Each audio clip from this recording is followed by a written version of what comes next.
mic check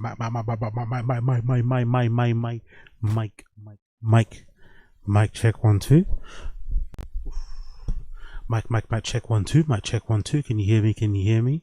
Mic check 1 2. Can you hear me? Mic check 1 2. Can you hear me? Mic check 1 2. Can you hear me? Mic check 1 2. Can you hear me? Mic check 1 2. Can you hear me? Mic check 1 2. Can you hear me? Mic check 1 2 1 2 1 2. Can you hear me? Can you hear me? Suppression level 30. Boom boom boom. Output gain. Let's put the output gain a little bit higher. Let's put it at 12. That's what happens here. Pick up. Can you hear me? Can you hear me? Can you hear me? Let me know in the stream chat if you can hear me nice and loud. Hopefully I'm coming through your speakers and your eardrums nice and loud. Okay, I'm going to be speaking at this level. Hopefully you can hear me.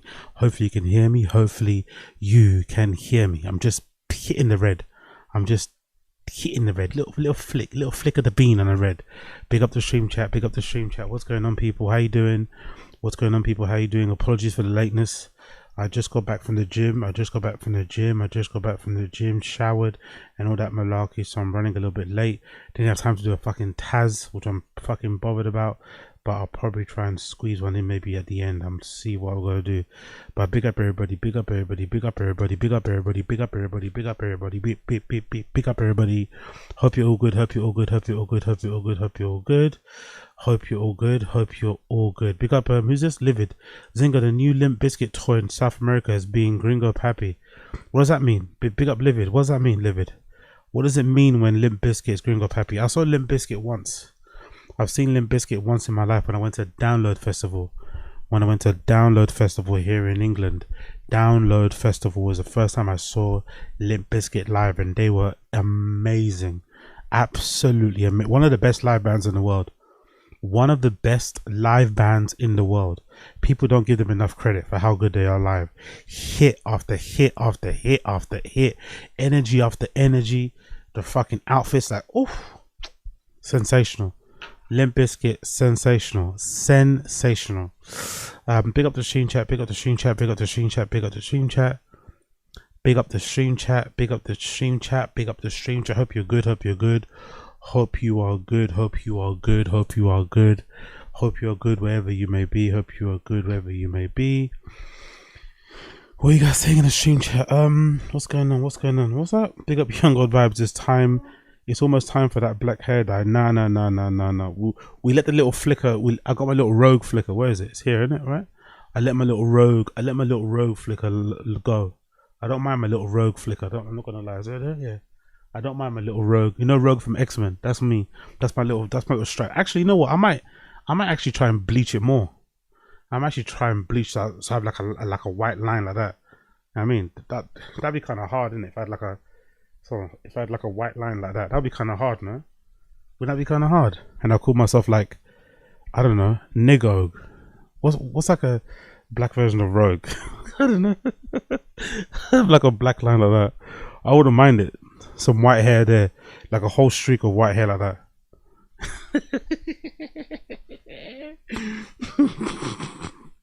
But yeah, we don't put no black hair dye. We don't put no black hair dye in there. We just let it rock. You know what I mean? We just let it rock. If the grays come, the grays come. But I don't mind this streak. I don't mind this streak here. Where is it there? I don't mind it.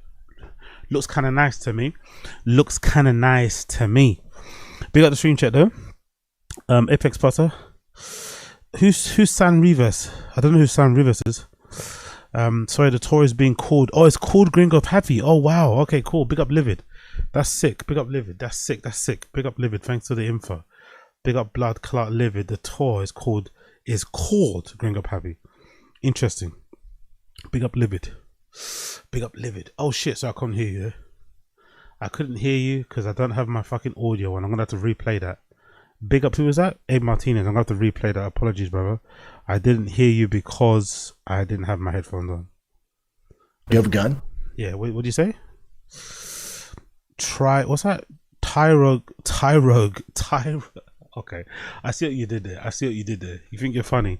Tyrogue Zinger is fucking crazy, by the way. Tyrogue Zinger is crazy work. But big up you. Appreciate you. But yeah, what are you guys saying in the stream chat? Rock that mini don. Exactly, mini don king. That's what I want. Yeah, exactly. I want the mini. I want it to grow longer though. It's only there. I want it to be longer. Hopefully, I get it longer. Who else is here? Big up Young Old Vibes. Big up MK. Big up Raymond Silva. Raymond Silva. Big up Keepy. Big up Head on a Swivel. Big up Big Booth. I see you. Who else is here? Mr. Still Your Girl. Quite a lot of you are here, isn't it? Quite a lot of you motherfuckers. Big TX Gravy. I see you.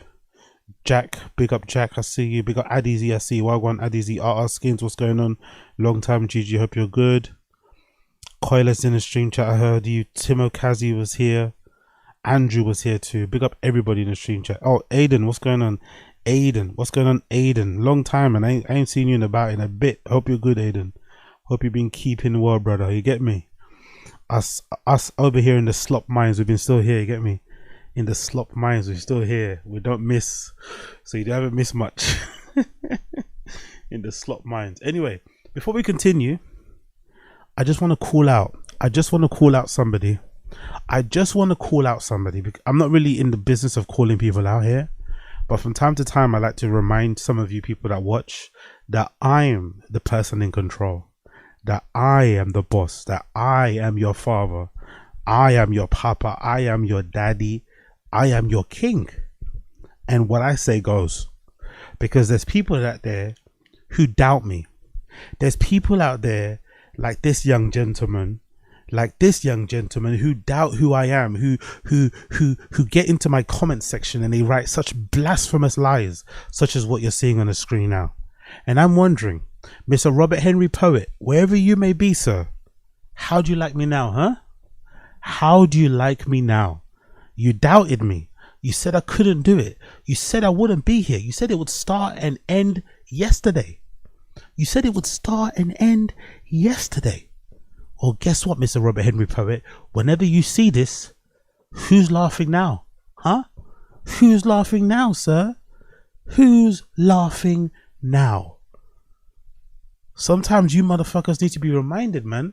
You come out here with this yapping. I see all the yapping on the Discord. Where is he? He's not serious. Where? What's he doing? He's not real. How can he do? All this yapping. Here I am. All this yapping. You hear that sound? That's the sound of your heart going off because I just did something that you couldn't do. I just did something you doubted I could do. These people, man. These people always doubting the boy. Always doubting the boy. Don't doubt me, man. Don't doubt me. Anyway, big up Robert Henry Poet. Big up Robert Henry Poet. But I just saw that. I was like, you niggas doubt me like that? You niggas doubt me? Anyway, let's just continue. Let's just continue. Oh, look at Jack. Okay, Jack Donny Jr. Okay, Jack Donny Jr. Okay, Jackie boy. All right, Jackie boy in the stream chat. Let's rewind to April and keep the same energy. All right, sir. Okay. All right. Let's relax. We don't need to bring up old stuff. All right. Let's not bring up old stuff. Let's not bring up old stuff. Big up Jack Donahue Jr. He's got a memory, that guy. He's got a fucking memory. He's got a memory.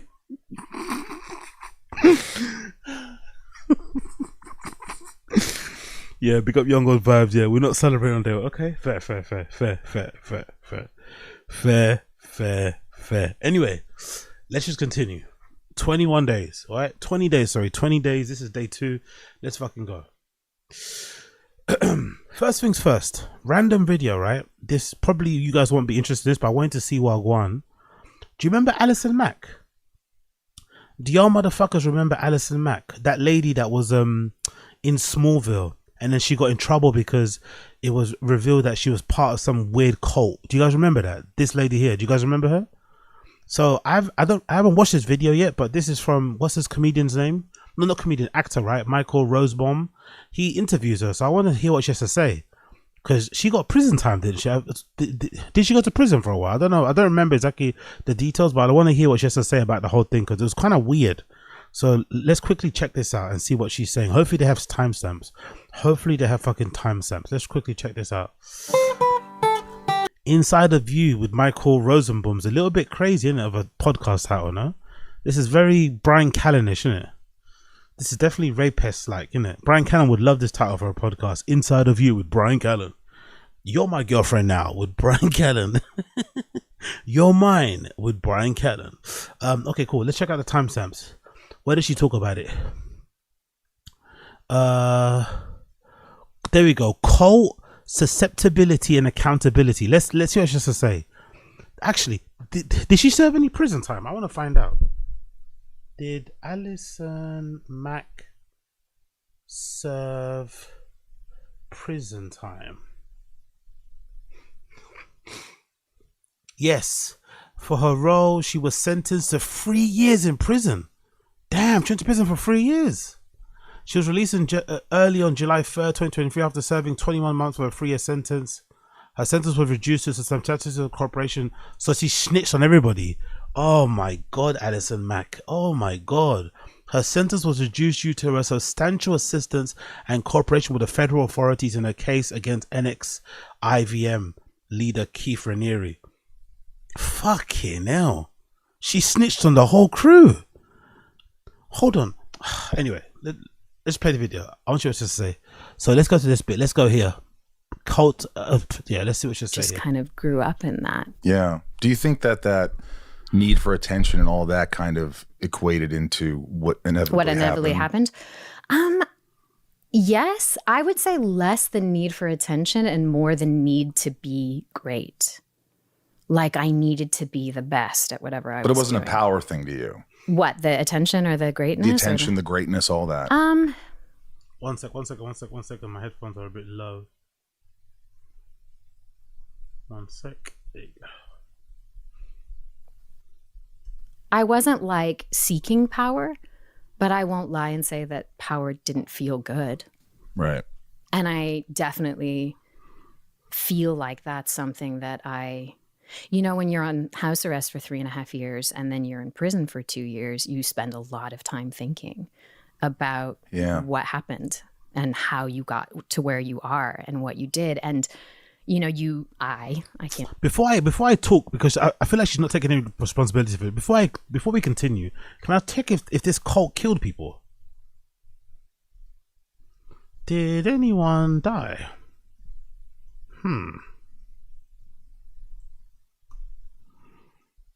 The Lost Women. Excuse me? The Lost Women is a 2-hour documentary premiered investigation. The former editor publicist who first revealed was branding women takes a deep dive into answer the questions surrounding the tragic deaths and mysterious disappearance of 5 women. The cult that you were involved in killed 5 women, and you're talking about need for attention and power. God damn, Allison Mackey, bro.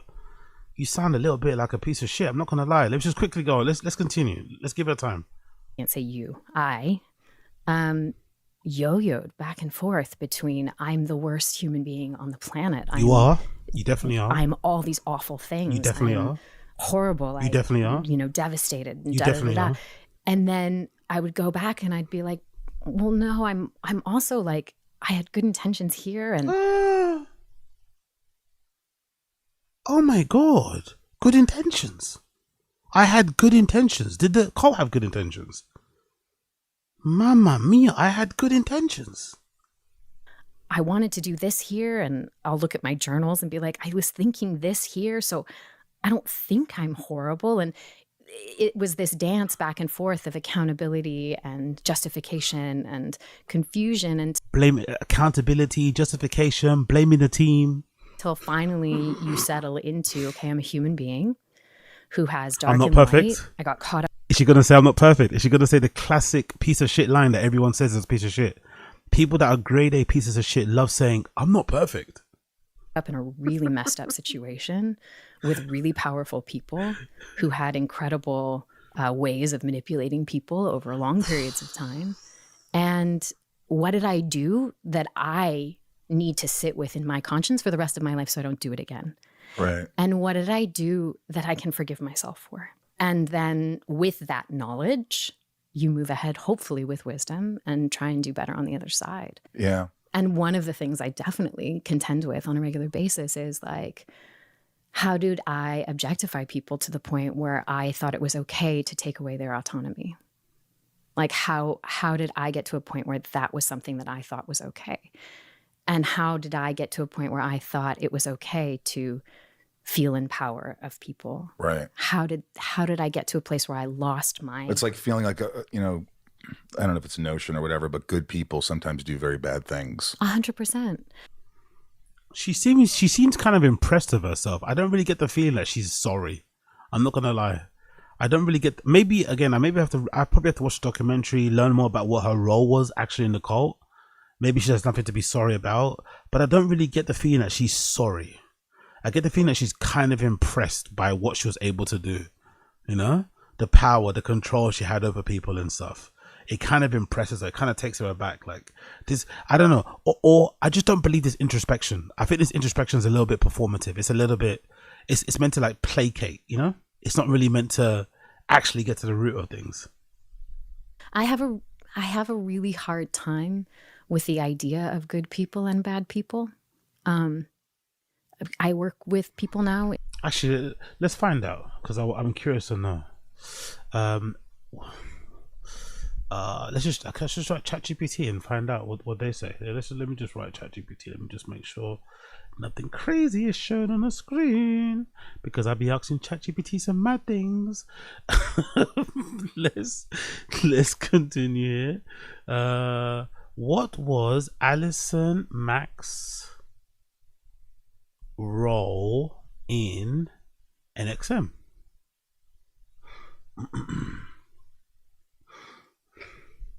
Okay, cool. There we go. Allison Mack, an actress based on Smallville, was a high-ranking member of NXM IVM, an organization. Is that how you pronounce it? How is it pronounced? Or is it NXE? I don't know. An organization that played a central role in a secret subgroup of DOS, Dominus Obsequious Sororium. This is definitely a white people cult, isn't it? I don't think black people will be in a cult like this. Here's a quick breakdown. Within NXIVM, Mack was one of Keith Raniere's closest lieutenants. Wow. So she was high up. She helped recruit members into programs and rose in status within organizations. In DOS, Mack functioned as a master directly beneath Keith Raniere. She recruited women to become her slaves, often without telling them Raniere was at the top of the hierarchy. Recruits were required to give collateral compromising materials such as nude photos, damaging personal secrets, and rights to assets. She participated in enforcing strict rules which included diet and weight requirements, sleep deprivation, readiness drills at all hours, coercion to sexual activity.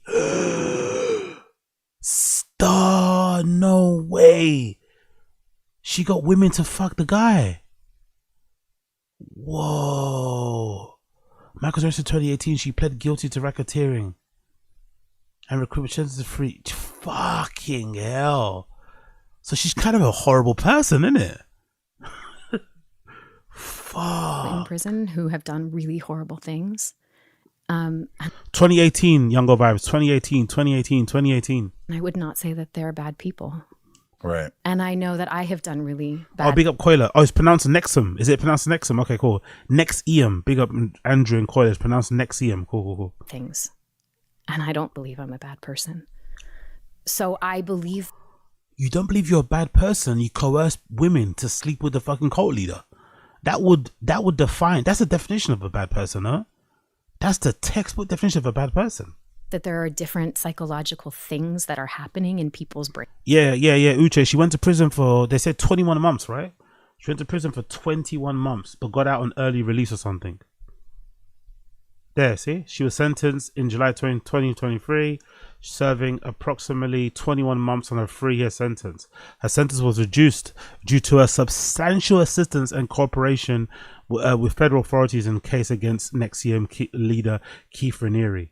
So yeah, so she got fucking a lot of time off of it. Actually, is Keith Raniere the same guy that was getting those sisters? Yeah, I remember this guy. Didn't he have wasn't NXIVM the cult that had those 2 sisters from the, what they called? They're from like a really successful rich American family. Brofmans, that's it, the Brofmans, yeah. He got them in it. Yeah, true. Okay, cool. Is this guy alive? Where is he now? Is he alive or is he dead? What was his prison sentence actually? What did he get? Arrest and conviction. In the wake of the Times piece, Ranieri and members of the Inner Circle fled to Mexico. Social issued an email. The FBI filed a secret. On March 26th, federal police located Ranieri in a luxury villa outside of Puerto Vallarta, arresting and deporting him. Salzman later testified. Ranieri barricaded himself in the master suite, where Ranieri attempted to hide in a walk-in closet. Jesus Christ. What sentence did he get? What was he sentenced to, motherfuckers? Closing argument. Post-conviction. Awaiting... Yo, Wikipedia, man, just tell me what his prison sentence, innit? Is that not hard? Is that really hard? Prison sentence, please. Is that really difficult just to tell me what the fucking prison sentence is? Okay, cool. How long did he get? He got 120 years. Fucking hell. Holy shit. Keith Raniere was sentenced to 120 years in federal prison for his role as a leader of NXIVM's sex cult. The sentence was handed down October 27th. How can this Allison Mack girl say she doesn't think she's a bad person when she was a lieutenant in a sex cult? You were a lieutenant in a sex cult and you don't think you're a bad person? Sentence duration, 120 years, 30 life sentence, conviction in June.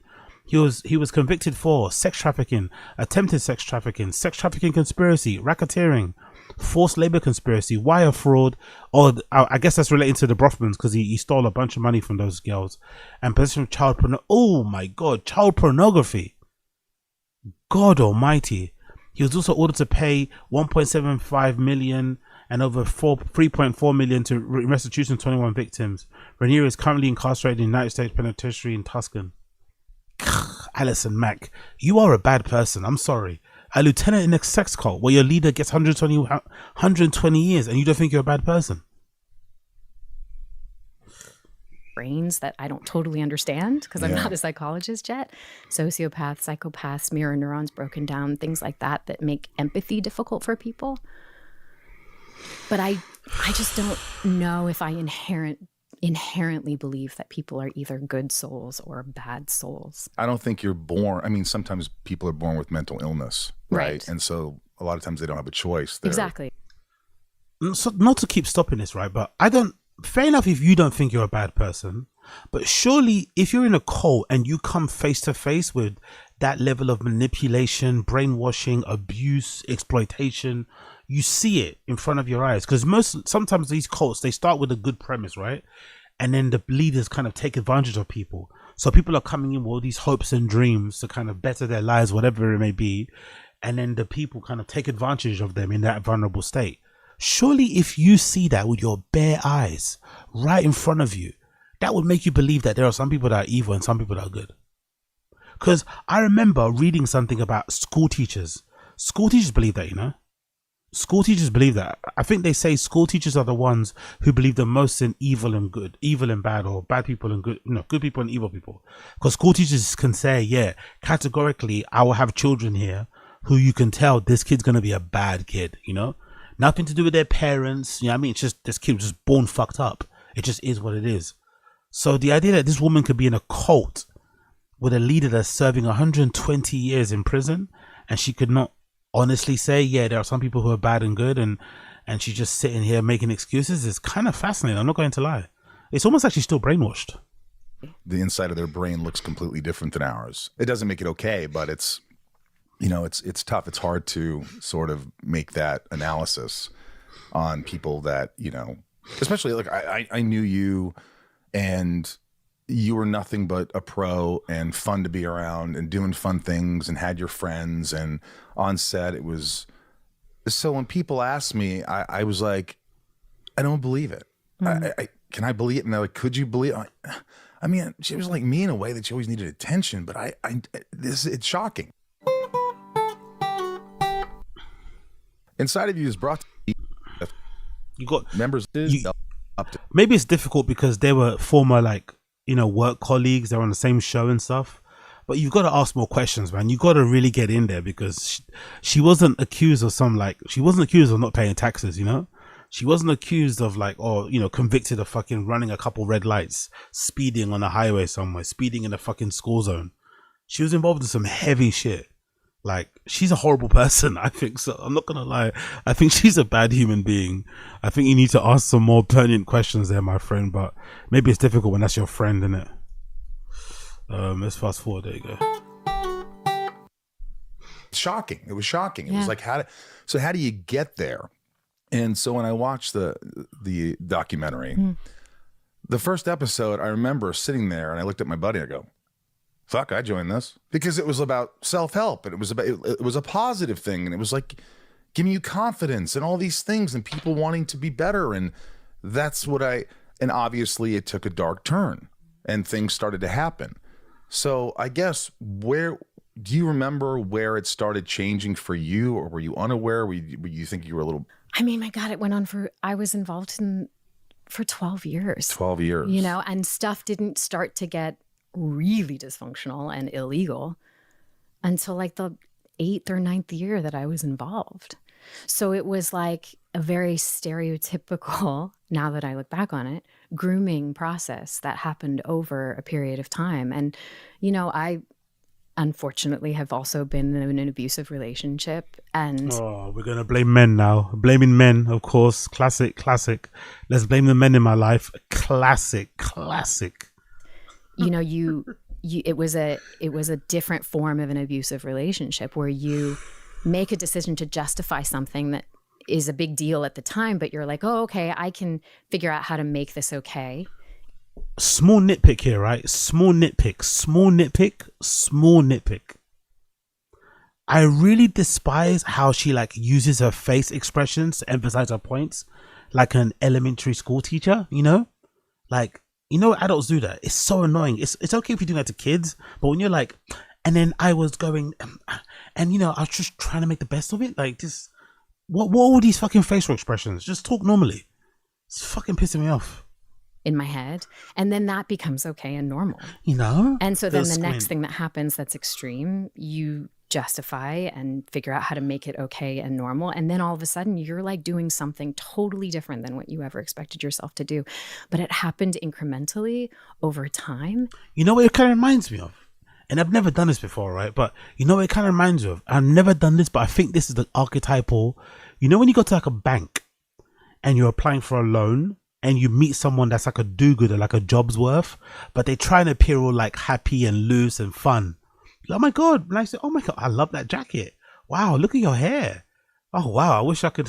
You got a bit of talent anyway. I wish I could be on holiday. Anyway, how can I help you today? Like, oh, I'm looking to apply for a loan. Okay, great. So do you have like your passport, your birth certificate, your blood work? And she starts like, you know, acting like it's not too much, but it is. But she's asking for a lot of stuff. It's like, no, I was only told to bring my ID and proof of address. Yeah, but you know, well, that's funny you say that, but really we require like 4 forms of ID, 6, you know, proofs of address, as well as 18 character references. But I'll see what I can do. Jots back behind to go talk to the manager, and then comes like she just did the most Herculean task by requesting more info from her fucking manager, and then just keeps giving you all these fucking. It's like this weird patronizing game. It's like, bro, just talk normally. I'm a grown up. Just talk to me fucking straight up. Stop with this fucking trying to disarm me with your fucking niceness. I fucking hate it. Anyway, rant over. And you feel like you're in too it. deep. It's incremental. So you're saying incremental. It's subtle. So these things are starting to evolve, and it's bigger than you are. 100%. And I mean, in Nexium, you're dealing with a person who is, I don't know what his I don't know. I wouldn't pretend to psychoanalyze Keith Raniere, but he is really good at manipulating people, as evidenced by the people that he manipulated in the cult. You know, these were not stupid people. These are not people that didn't have resources. These were intelligent, well-resourced people. And that's what I noticed too in the first episode that I was watching. Yeah, who were longing for something that he said, I can help you with. And then he gave just the right amount of help to get you to believe that you needed him to be good to do what you wanted to do in your life, to heal yourself, You to be invested a kind person. a lot of time in this. 100%, 100%. And the return on the investment, there were positives, right? So you're like, well, this was good and I feel better here.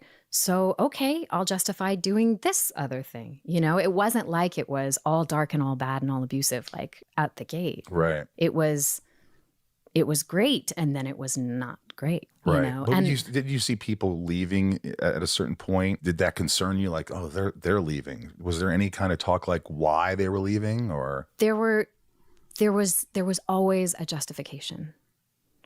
There was always like, oh, well, it's because of this person's psychodynamic and this fear that they came up against that they just weren't able to get past. It was that growth just wasn't that important to them. It was that they couldn't. And that's coming from Keith? Keith and yeah. Right. And then everybody. You know, it starts with Keith and then it's a cult, right? So it's this insidious little community where everybody stays connected to each other and everybody's reinforcing the belief system that everybody has. And then you get in so deep that you're like, I mean, and that was the problem that I really came up against, you know, which is why I would say it took me a year to really come to terms with what had happened. Because if I recognize that I was wrong and that everything that we were doing was for bad things, not for good things, then I have to attend with the fact that I did some really bad things. And what does that mean about me? The thought of prison always terrifies me. Like, oh my God. But like, she's acting as if like it was somebody else that did it.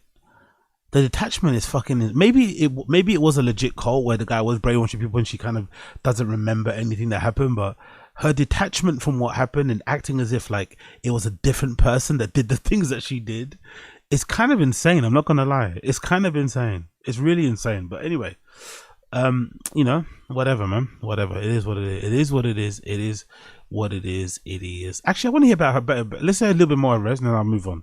Let's hear a little bit about. This is like isolation after arrest. Let's hear a little bit more about this. When you were speaking to these prosecutors and FBI agents and all these people, how many hours collectively did you talk with them? Oh, God, I don't even know. Are we talking 20, 30, 40, 50 hours easily? Yeah. It was walking through the gates of hell. It was horrible. Were they ever aggressive? I mean, like The Wire aggressive? No. Like you need to say this. You need to tell us. There were, you know, and it was difficult because I was still figuring out what had happened and was still kind of trying to understand. I mean, you think it's confusing for you on the outside. Imagine being the person who's living it. Right. Like I was like, what happened to me? You know, what is going on? And so...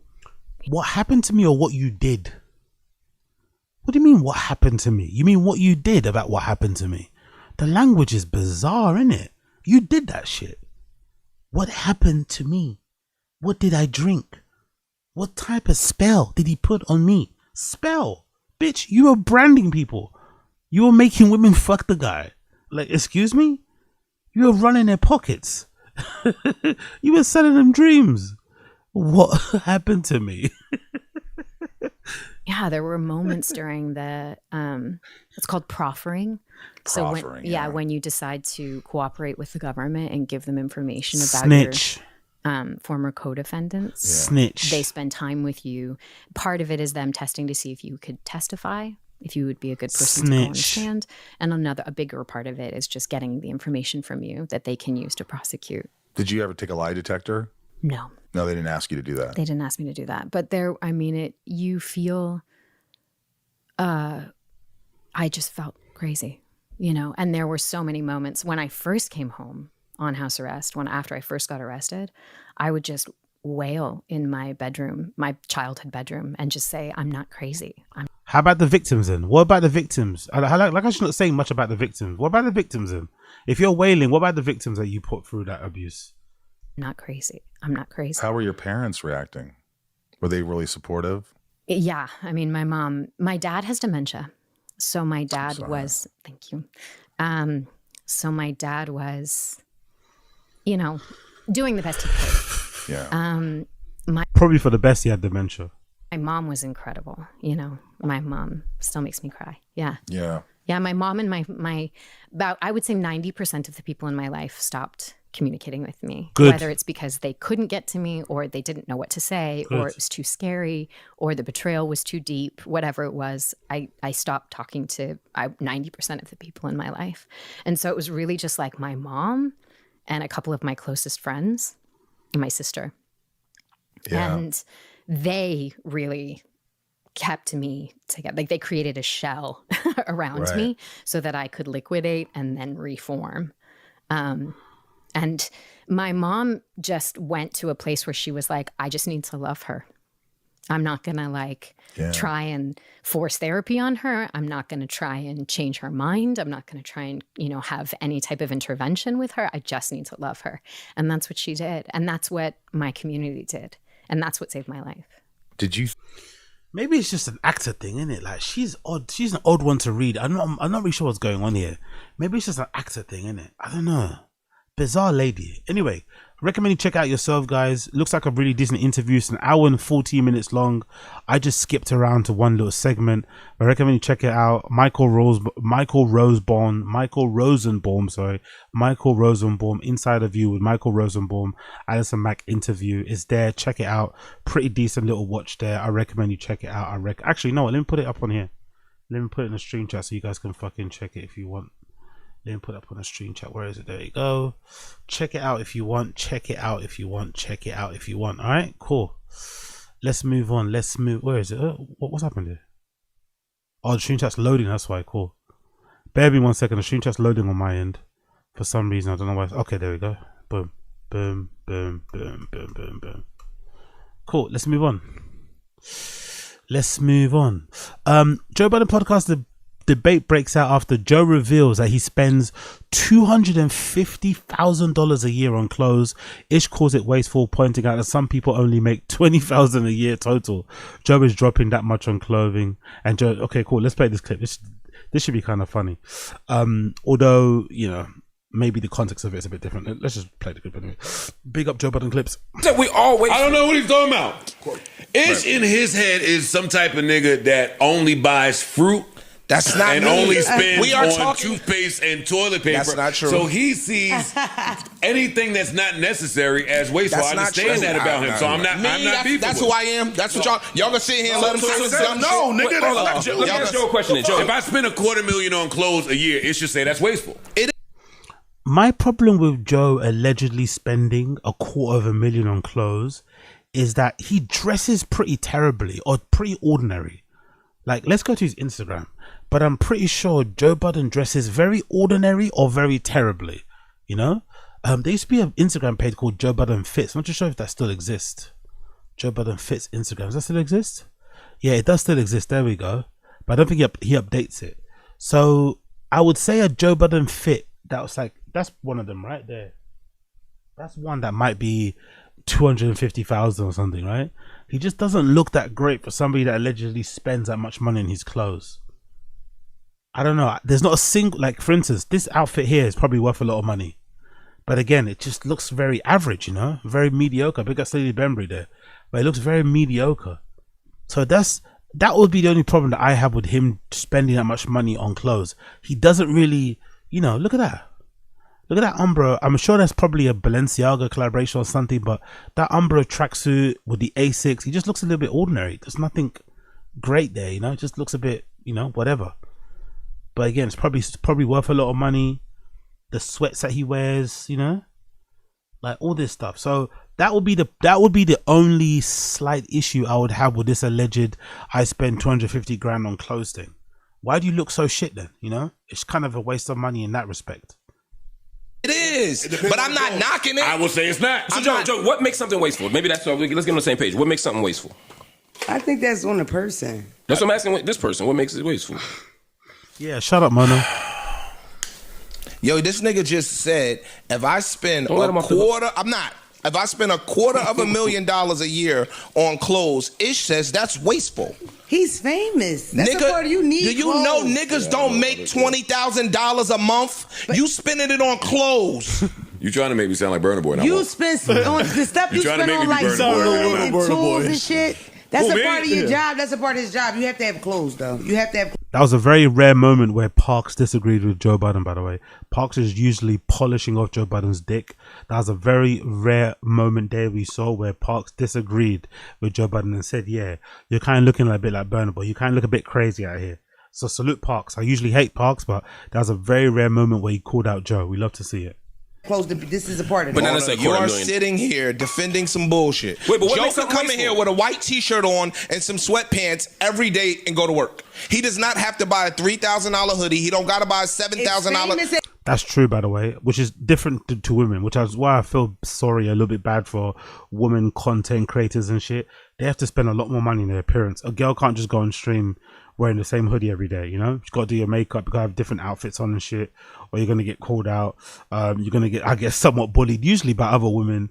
Guys can usually, like, you know, I'm a good example, come on stream with no haircut, wearing fucking, you know, regular t-shirts and just do your thing. But I do find the idea that Joe spends that much money on clothes hilarious. I'd assume with Joe Budden, because he's a bit, he had that weird, because again, I listened to JBP in the past, so I kind of know a bit of his history. So I wonder if him spending the money on those clothes isn't really to do with the clothes. It's more so to do with the fact that he can do it. It's a sign of like, yeah, I've made it. Because Joe for a long time never made it, right? He was always struggling, never really got the acclaim and the recognition and respect he probably thought he deserved as an MC, as a rapper. He then gets into celebrity TV. A lot of fans didn't like that. Then he got into podcasting, and then suddenly people started to like him when he was podcasting. He suddenly became well liked because he obviously had a charismatic personality behind the mic and shit. And obviously the podcast went, you know, blew up considerably. He also benefits. He has a very, you know, I won't say parasocial, but he has a very diehard fan base that ride with him through thick and thin, blah, blah, blah, blah. And they've allowed him to kind of, you know, become one of the most successful podcasters out there. He makes like 20 million a year from the fucking JBP. So I think, you know, spending that much money is like a bit of a flex. Like, yeah, I did it, you know, as opposed to I want to stunt on them. Because I don't really think Joe is that kind of person. He doesn't, I don't know. He doesn't really even look that good in clothes anyway. That's why, so I don't even think it's a fact of him liking to dress. I just think he wants people to know, hey, I've made it. I've got money. I'm going to wear this Loewe shirt. I'm going to wear this horrible leather trousers. I'm going to wear this awful fucking gaudy chain. You know, he just wants to do that. I don't know. I don't really get the feeling that he's even into clothes. I just feel like he likes to wear expensive stuff to look expensive, you know? Actually, you know what? He looks okay in this suit. I don't mind this suit look, actually. He looks actually decent in that suit. I don't mind that suit. That suit fits him really well. I don't mind the suit and the shoes. I think this is probably his best fit I've seen. The suit. Everything else looks horrendous in, man. But again, me personally, I'd rather spend 250 grand getting some NBA trainer to train me so I can lose that gut. If Joe Budden lost 50 pounds, it would make a bigger difference in spending that much money on clothes. Because that gut is crazy, bro. It's protruding like mad. But yeah, I don't know. 250 grand to wear like a white t-shirt and pink shorts and some shoes. Really? You know, I don't know. Everyone's got different priorities, I guess. If he's been for that long, he has to get dressed. For me, Mark, No, he don't. Every day. you wrong Yes, there. You wrong there, He Mona. don't have to get dressed. What he got on right now? No. Hold on. What he got on right now? That shit look shirt like money. is A expensive. $40 t-shirt. It's not a $40 t-shirt. That shirt How much looks cost? expensive. He got on a That's a big $500 wide. t-shirt. He got on a That's big $200. cleave, and he got those $200 Bottega. You see? The t-shirt he's got on, he was very clear to make it known that this is not a $40 t-shirt. This is way more. What is it? $500? $500 on a white t-shirt. Like, I'd be okay. Like, there's not, you know what? Maybe because I'm into clothes, I'm into my fashion and shit. But there's not really a lot of brands that make t-shirts that are worth the price that you pay for them. There are some, but the designer t-shirts, you're just buying the label. A Gucci t-shirt doesn't fit better than a Nike one. It doesn't. The materials probably aren't going to be better either. In the past they were, right? In the past, you could buy a designer t-shirt and the fabric was like insane, right? You'd wash it a million times, it wouldn't lose its shape. The print would be really high quality. But nowadays you are literally paying for the label, which is okay. If you want to pay for the label, you want to pay for the brand, you want to signify that you've got money, that you're into it, cool, do that. But the idea that people are buying $500 t-shirts thinking that they are better quality than a Hanes t-shirt is insane, really. Sure, how much your pants cost? Are those Bottegas? It's important right now. I'm making a point. On your feet? 1,200. The sweatpants cost 1,200. And you should see That's that not jacket. wasteful. Look at that jacket. No. I know, and that's the point. Right there. So all right. So let's move from the conversation, bro. We being circular. He don't think a pair of $1,200 black sweatpants is wasteful, so we talking for nothing. Well, that's why I'm asking what makes something wasteful. Some niggas don't make $1,200 bring home. Why do you? I don't agree with that though. I don't agree with like comparing what he does and how he spends his money to the regular guy on the street. I think his spending is probably equivalent to what you make. So I'd imagine I'd imagine when he was making £1 million a year, $1 million a year, he probably was spending an exorbitant amount on his clothes still, you know? I don't think his spending has like, you know? I think his spending has kind of adjusted to his earnings, essentially, which is probably what you shouldn't do anyway. You should be saving some money and stuff. But regardless, I don't think it's fair to compare it to a regular person on the street. Me personally, I don't agree with this idea of like, just because you have the money, you have to spend it. Not sure if people in the stream chat agree with me, but I don't agree. Just because you make 20 million a year, you should be spending $1 million on clothes. I don't agree with that. Like, if you don't need to spend it, you don't need to spend it. Like, you should know. I don't know. Maybe it's just me. You keep comparing me to that because you just said that somebody looking at a pair of $3,000 boots is broke shit. No, I know. Broke mentality. I said if I got that brown boot, it would be wasteful. I don't wear boots. I don't earn enough to buy $85,000 boots and go do what I want to do. It's wasteful. Yeah, you do. But it's cool. But you do. I'm not doing this. Y'all too broke for me to have to talk with. You're right. I'm not doing it. And that's the point. So look, when a nigga be wrong, they go to insulting people. Exactly. Nigga, you wasteful. We not broke, you wasteful, and you make more money than us. It's still wasteful. I don't care. I agree to disagree. Cool. I don't have a beef with you about At all. your views. Please don't have a beef with me about mine. I'm saying I'm not getting the brown. In the tip, Patreon, I'm gonna which is ask you weird. what you think wasteful is. I answered it. Oh. When you don't need it or don't have it. Any combination of the two. When you don't need it or don't have it. So then, so y'all disagreeing on what need means. That's cool. I don't want. we don't got to stay there. He's contradicting himself if he say that. You didn't need the $3,000 boot. Not just that. it. No, you said need it. You got it for the $80,000 boots. There we are. Why do you have to Here we go. Here we go. I have it. Hey, Joe. I bought it. I wanted it. I'm not gonna yell. You're not gonna get me. I can have 20 billion of them. That's Shut the your broke fucking ass up. Men who scream like this, like, it's fascinating, isn't it? Like, guys who do that sort of stuff, like, that's how you want to emphasize your point. I get maybe it's partly entertainment, but it's an interesting way to communicate, isn't it? Like, to kind of get your point across. I'm just gonna scream really, really loud. Like, I can't remember the last time I shouted like that. Like, not even in a jokey way on stream, I might do something, but I can't remember the last time I did that, like, to emphasize my point, to really drum it home that I'm being serious, that, oh, I've had enough. Like, I can't remember the last time I did that.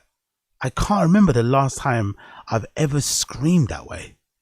It seems kind of insane, you know? That's the point. Don't wear this broke shit and don't worry about what I'm wearing. Hey, yo, my nigga, you feeling? Yo, my nigga, you feeling yourself right now? Now you being performative. Now you being performative and goofy, my nigga. You got it to buy the $80,000 boots too, bitch. So you just contradicted yourself. Jesus Christ. I don't know. I'm happy I don't have friends because you're not calling me a bitch in an argument about clothes and shit, you know? I'm glad I don't have many friends because that's a fight, you know? We can get passionate about things, but there's no need to like call each other names, really. Come on, guys. Come on, guys. Yes, you do. You talking to me, nigga. Yes, you fucking do.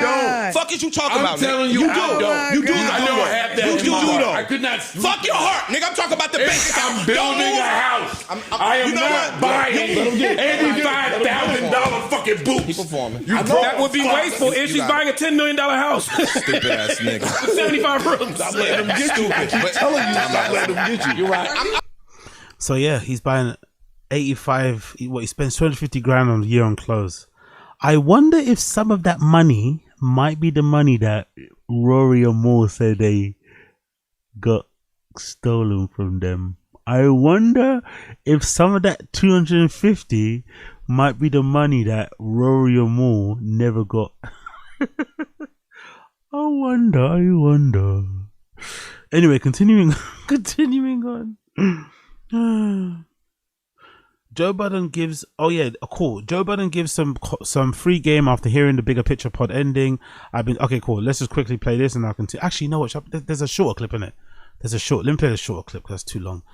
Okay, this Joe Budden says 40% of podcasters will be closing shop real soon. It's dark. Me and Ian predict that 40% of podcasters will be done in the next few months.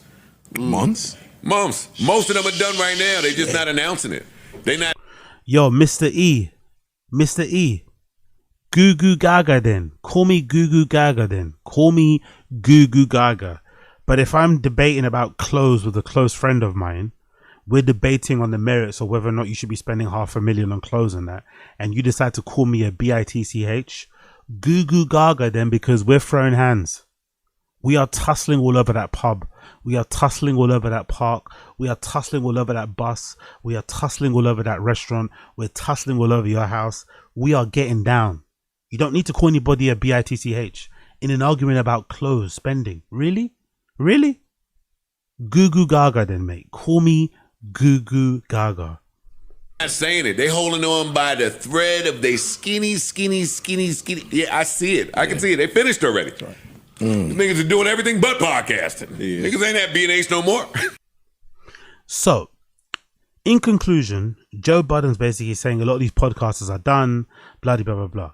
Cool. Maybe. I don't know. Maybe the possible bubble has burst. I just have a little bit of an issue. With the fact that Joe is taking this place of like not of the guy with the knowledge, you know.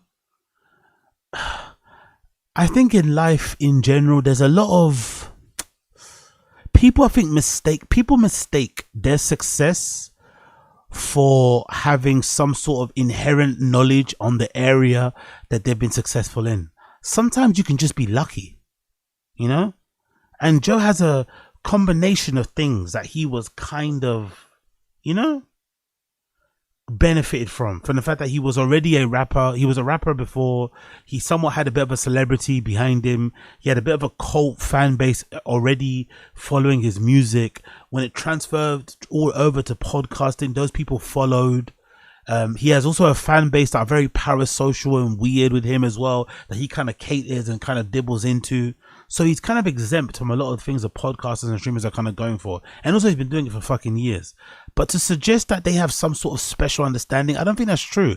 Because if anything, Joe is kind of, I won't say kind of, he's easy not to like, Joe Budden. So, you know, he's not a person that a lot of people want to root for, you know, especially after the whole Rory and Maul debacle and everything else has been going for. So I think the fact that he's still around, kicking it and doing his thing, I think is the exception, not the rule. I don't think he has any inherent knowledge on how somebody can survive and do whatever they did. I think he made a lot of mistakes along the way that he kind of just, you know, rebounded from I won't say pretty easily, but he rebounded from well, which a lot of people probably wouldn't survive. Especially when it comes to, I don't know, somewhat cancellations or things that he might have done or said and blah, blah, blah, blah. So I don't know. I just find it a bit odd how he seems to approach these topics and like, yeah, I got all this knowledge. It's like, do you though? Do you have all this knowledge? Do you have all this understanding really? Or did you just get lucky? A combination of things happened, timing, whatever, and it kind of worked out for you. I don't necessarily think, I think maybe the podcasts that came after him are the ones that really, you know, are in the mud trying to get it, because it's a lot harder when you're, you know, you're just a regular person trying to make it work. When you're a person that already had a bit of a name, you came at the right time, you had a seminal, you know, with Rory and Maul, that was one of the best podcasts ever at that time because of that combination of characters that all contributed to it. He obviously didn't see the value of those guys and they kind of fell out, and, you know, other pods probably would never survive that, but because he's a bit of a charismatic person, already has his fan base, they kind of rode with him anyway. I don't know. But hey, what do I know? What do I know? Let's continue. Last video about Joe Budden. Then we'll move on to Papa.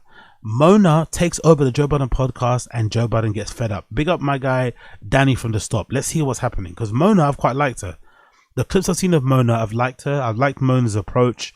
I think Mona suits the JBP better than fucking, what's her fucking name? I even forgot her name now. Bloody hell, forgive me. What's the lady that got that left? Jesus Christ, I literally forgot her name.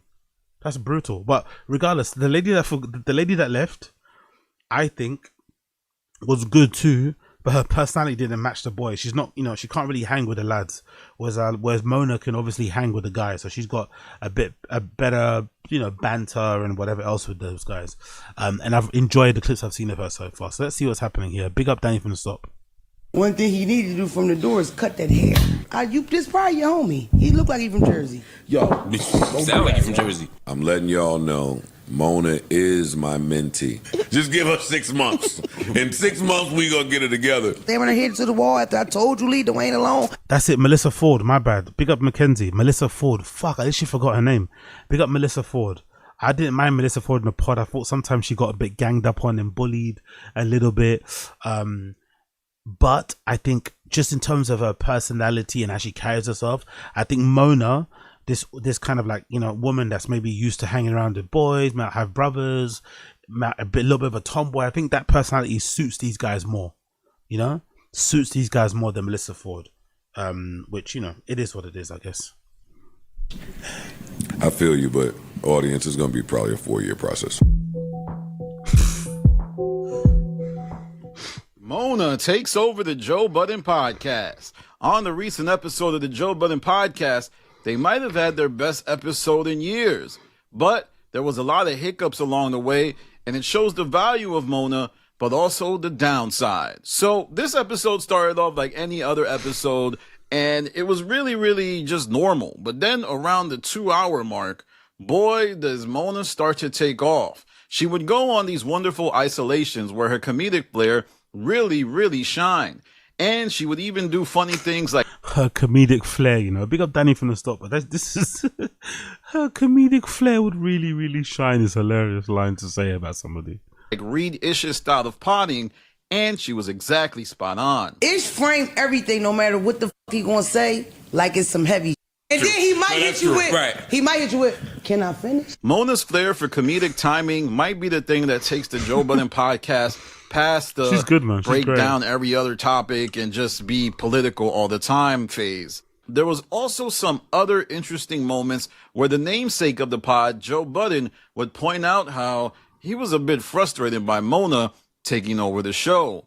This was in the segment before they talked about Elliot's podcast ending, The Bigger Picture. So he even starts to do something really abrasive and play the music. He looked frustrated throughout that whole segment. Jesus. And I thought it was kind of because Mona kept rambling. And what Mona needs to do is find the pocket of how to get in and out of topics, because I think that's her biggest misstep. Now, Joe was tired of her talking. the bit I love, Danny, honestly, don't stop. This is peak tism at work, isn't it? Breaking down people's performances on pods and what they can do to improve and how they can approach. Honestly, big up Danny from the stop, but this is peak levels of tism. I love it. Peak levels of tism. And I think Mona sensed it, because she ended up being quiet for the rest of the Bigger Picture segment, only saying something until she let Joe speak for a few minutes, and then she would say a little quip there. And also Joe calls out Mona for texting. It doesn't. Can you mark? It does. It's teams. Mona know when to start texting basketball talk. One thing, by the way, that I find interesting, Joe does make it very clear that it's his show, innit? I've always found that very interesting, because I don't think he could ever do a show on his own that would be as successful as the show that he does with all these co-hosts. And I'm sure he knows that. I'm sure he knows that if he had to ever sit in front of a microphone by himself and speak for an hour or two per week, he wouldn't be as successful. It would still get views, but the reason why it gets as many views as it does now is because of the different characters, the different personalities, the different viewpoints, people have their different favorites, the ones that they hate, the ones that they love to hate, bloody blah, blah, blah. But for some reason, Joe Budden truly operates in a way where he still thinks it's his show. Like he doesn't really, I don't know, it's an odd thing, but he's a bit of an odd one to read, because he clearly pays people well, which I think shows an acknowledgement that their contribution is somewhat, recognized to the show. But he does make it very clear that it's his show. I don't think he involves anybody else in the business decisions of the show. It's usually just him, Ian, big up Ian. They just kind of do the deals by themselves. He treats these guys like they're employees.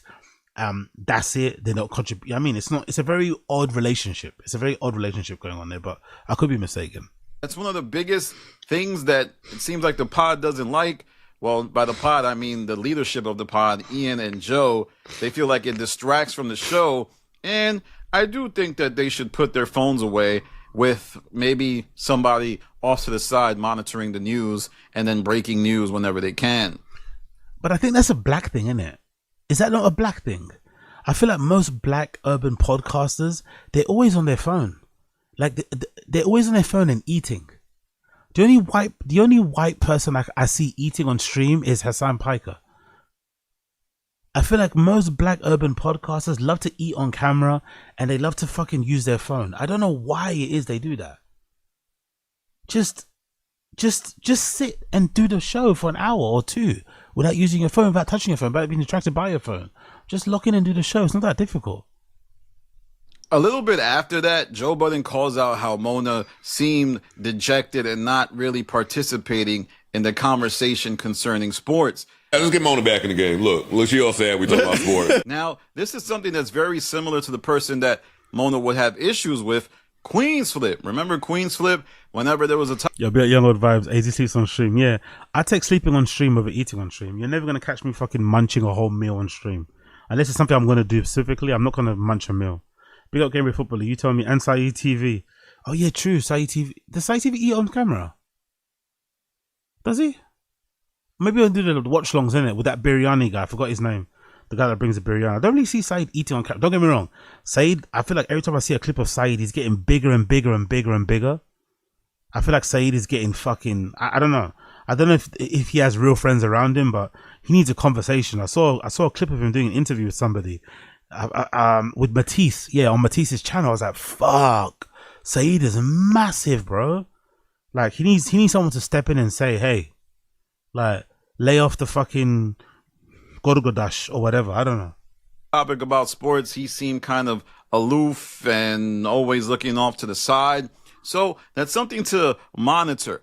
How long can Mona be engaged on the pod when it's a subject she doesn't necessarily care about? For example, I can't help but think about that time they were talking about Rory and Mona knew absolutely nothing and she just chimed in with generalities about the whole situation and just say, it's messed up how people come in the culture and do.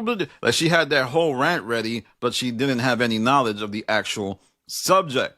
And after that, Joe would say something pretty hilarious because earlier in the episode, he said Mona needs 6 months to shape up, but then he said she actually needs 4 years. Jesus Christ. So with that type of joke, Joe Budden is realizing, hey, this may not be as easy as he thought. It's going to be really interesting to see how Joe finds ways to utilize Mona as a tool and to see if Mona's even up for the molding that the Joe Budden podcast has to offer. Mona would snap a little bit later as well because she was trying to get a topic off. And there was even another situation where Mona was saying like the funny joke about Ish's hair laser treatment. And yo, she was trying to get this joke off for like a good few seconds. Like I'm talking about damn near a minute. And they finally let her get it off, and it was magic. Excuse me, Ish. Ish. Important question. Important question. You gotta land the strip. They get all up in there, man. I have a question, and it's important, and I don't mean no disrespect. Is it like when you? Because I want to get laser myself. I've been, you know what I mean. Is it like a? But that whole situation shows how Mona is being stifled and also how hard she's trying to get her comedic flair in. But that's not really to do with her being stifled. It's more to do with the fact that they have like 17 people there as co-hosts. That's just part of the problem, isn't it? You just have to kind of make it work. When you have like 17 different mics, like you just have to make it work. No one's gonna pour. I mean, you kind of have to like get in there, you know? And she did a good job, you know? She did a good job and got her fucking joke off. I don't necessarily think that's an issue with Mona. It's more so to do with the podcast having loads of mics. And this could be the reason why we see Mark fall back so much. Because a lot of people are saying, yo, Mark changed up. Mark is not the same. And that's 100% right. Mark has stepped back so he can let Mona excel. But is it like a 2-star basketball players who are letting the other person go off, but they're not playing with chemistry at the same time. And we have to remember, maybe just run out of hot takes, isn't it? He came in sizzling hot, Mark. He was really lighting up the fucking Twitter streets and stuff. He did a good job, but maybe he's kind of fizzled out a bit. He will kind of regain and come back again. I don't even think he's purposely stepping back to let Mona shine. I just think he came in hot because he was brand new and had a lot of things to get off his chest. You know, wanting to impress, wanting to make a good impression. Got his contract or whatever. Now he's a staple on the show, and you know he's chilling. The stain that whole flip Mark Lamont Hill argument left on Mark, because now he has to also be cautious of if he steps on Mona's toes. And I don't think he's stepping on Mona's toes. I just think he wants to make it so that she is as successful as possible. Because even if people enjoy Mark and think like, yo, he's always funny and everybody who doesn't find it funny is just stupid, if situations keep occurring where people don't get along with him, that reflects on him regardless of how people perceive it. I feel like Danny has, I don't know, I get the feeling Danny has a little bit of a problem with fucking Mark Lamont Hill. I don't know what it is, but that little sentence there kind of I think Danny from the Spot doesn't like Mark Lamont Hill too much. I wonder what's happening in the Twitter spaces. I think there's some sort of unaddressed friction between those two. Then a little bit later into the show, Joe Budden talks about how he was talking with Corey about who's going to show up and show out at the pod. Me and Corey was talking bad about each and every one of y'all. Wow. It's true. Look, No. it's true. Not y'all. It's true. We was. Yeah, two of the thumb. It was really Corey, but I agree. Now, this seemed like a joke, but I do think Corey is a bit of Joe Budden's henchman. And remember how Corey joined the podcast. He joined the podcast as a venting partner for Joe when Rory and Mal weren't exactly producing up to snuff for Joe and were also falling out with him. So please remember, whenever Corey is discussed in any type of way, it is something to watch and observe. I know, I'm going to leave it there, but one thing I never understood, why do they bother with this? Like, the way Joe has these guys on like a tightrope, like these little threats of like firing, and it's like these like on-air performance reviews, and like, I don't understand it. It kind of gives me local live energy. There's bits about Joe that's kind of Keemstar-ish, with the way he pits his co-hosts against each other, and there's all this internal drama and stuff, and beef and strife. I don't know. They make a lot of money, these co-hosts, right? Some of them probably make $1 million a year, I'd say, which is good living for just sitting on the couch and, you know, talking into a microphone. But it seems like a stressful job. Joe Budden doesn't make it easy. Like he definitely keeps these guys on their toes, sometimes unnecessarily so, you know? Just because he wants to ruffle their feathers. He wants to, what's he saying? He wants to fucking shake the tree or whatever. Very strange. Very, very strange. But hey, let's move on. Let's move on. Let's move on. Let's see what Brendan is saying. Let's see what fucking Brendan is saying. Where is it? Let's go Schaub Show. Let's see. Where's the Schaub Show? Where are you? Where are you? There we go. New episode of Schaub Show just dropped. Are we going to get baseball talk in this intro? I've not seen this episode yet. I've not watched this yet. Are we going to get baseball talk on the intro straight away? Or is he going to talk about something else? I'm assuming it's going to be baseball talk. I'm assuming we're going to get baseball Tiger talk, right? Cool. Let's see. No mention of Boston, by the way. We'll not hear about Boston. We're not going to hear about Billy. We're just going to hear about Tiger, because that's his favorite. And now, Brandon Thick Boy Schaub.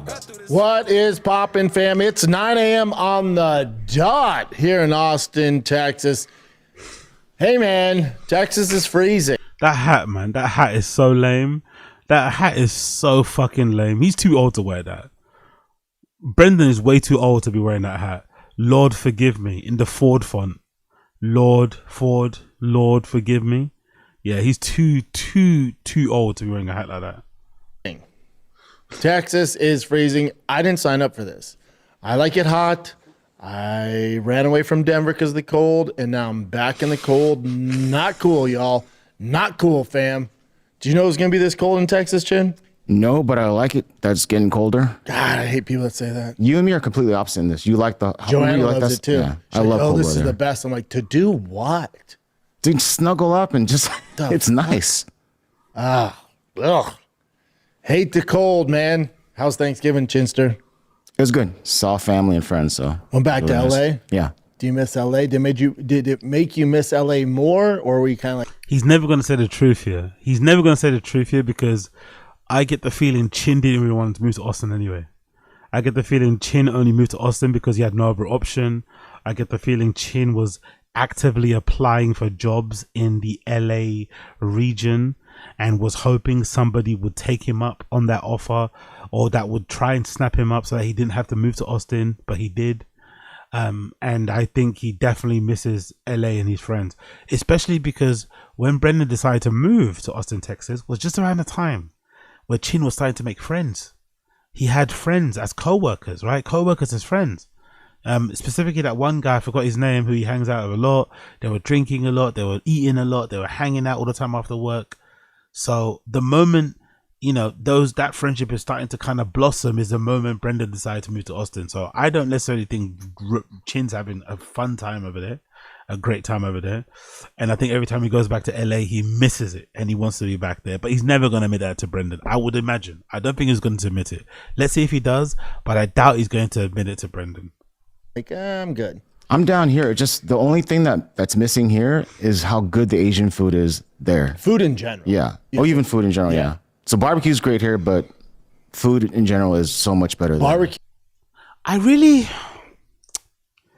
This is a bad thing to say because I'm sure it's different when you live in a place, but I really, really, really dislike the way they talk about Texas and Austin in particular, because it's like, for me, I feel like when and if I ever move somewhere else, I'm going to do my research. I'm going to get an Airbnb and stay there for like a week, 7 days. I might get a hotel room and stay there for a weekend. I'm going to walk around. I'm going to check out the grocery stores. I'm going to go to the local bar. I'm going to get talking to a local. I'm going to get talking to some old lady in the pub. I'm going to do my research. I'm going to do my due diligence. I'm going to watch vlogs on YouTube. I'm going to check out people's TikToks. I'm going to be on Reddit, checking out people's accounts on how it is the first time they moved and their first six. I'm going to do all the stuff so I know exactly what I'm walking into. I feel like these guys are like discovering in real time how Texas is, like how Austin is. Oh, the food. So you had no idea that the Austin food scene was maybe limited compared to LA. They only realized it when they went there. They only realized when they went there that the food in Austin, Texas wasn't as good as LA. Please, how does that make any sense? They got on lock over LA, and that's about it. That's a bummer. And like breakfast tacos, I think. No, there's some good breakfast tacos out there. That's what I'm saying. That's what they're known for in Austin. There's some good breakfast tacos. The Tex-Mex ain't shit. Best Mexican food in Austin is my house, mother-in-law. Yeah. It's ridiculous, but Thanksgiving was lit, man. Listen, when I say lit, the family came over. It's our first Thanksgiving in Texas. I'm not the biggest. Big up by Warren Taylor. Is that true? Did you see they use your Pharrell clip in the Torre Rap Later show? Give me more info, by Warren. Mr. By Warren, give me more info. What do you mean by that? Torre Rap Later. Was Torre on fucking JBP? Who's Torre? Turkey guy. We did a deep fried turkey. Oh yeah, how was it? And a smoked turkey. Turkey's turkey, man. Even deep fried. I've never had turkey. Turkey's turkey. Liquids. Where I'm like, let's do this again more than once a year. Yeah, big up Asad Aziz. In Chin's defense, they just moved and he basically had to find a house ASAP and he'd been out of a job. Yeah, that's fair. Fair enough. Big up Asad Aziz. A good point. Once a year, I'm good on turkey. Yeah, big up Adi Z. Test drive before you buy a car. Exactly. It's such a big up Gabriel Football. That doesn't comfort Chin. Big up Koila. Wasn't he capping about smoking a turkey? Yeah, I think he's mentioning it now. An overrated bird. It's so fucking weak, dude. We did a Friendsgiving thing on Wednesday. That was the funnest thing. Our friends out here did a Friendsgiving, and it was lit, dude. Sweet. It was fun. They had hibachi. Oh, nice Japanese barbecue. The guy was going around with sake, like making people take shots. Sake. This dude's trying to get the sake. Sake, like isn't it sake? Japanese barbecue. The guy was going around with sake, like sake, making people take shots. This dude's trying to get the party loose. Yeah, that's how you drink it, no? Making people take shots. Isn't that how you drink it? Kids were there. He's doing balloons and shit. He made my son Basti wanted a sword. It was a pink sword. Yeah, looked like a big old dick. Yep. I'm like, hey bud, get something else. Get a gun. Have him make a gun. He's like, what's wrong with this one? I'm like, yeah, get something else, dude. Get something. Oh, dude, I'm going hunting today. What? Yeah. He's serious. Yeah. For what and where? It's no way. No freaking way. The hunting arc has started. The hunting era has started.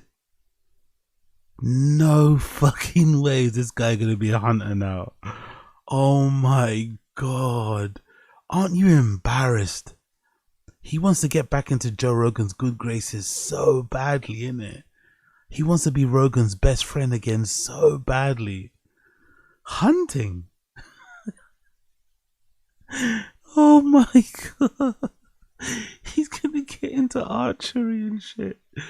Oh, this is brilliant. This is I never saw this coming. I thought he was gonna get into barbecue grills. I thought maybe he was gonna get into smoking stuff. I thought maybe he was gonna get into guns, right? I thought he was gonna be one of those Terran tactical guys, assault courses with guns and shit.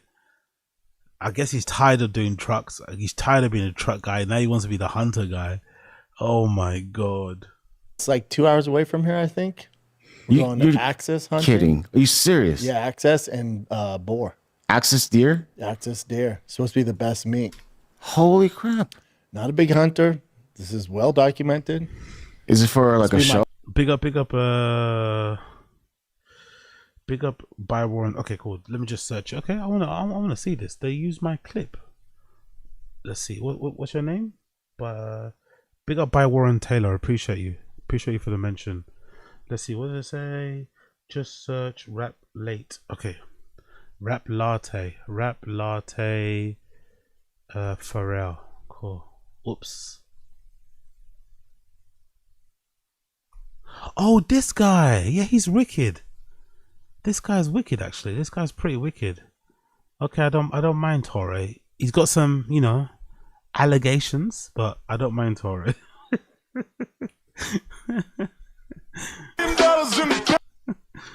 Let's see. Where did they talk about me?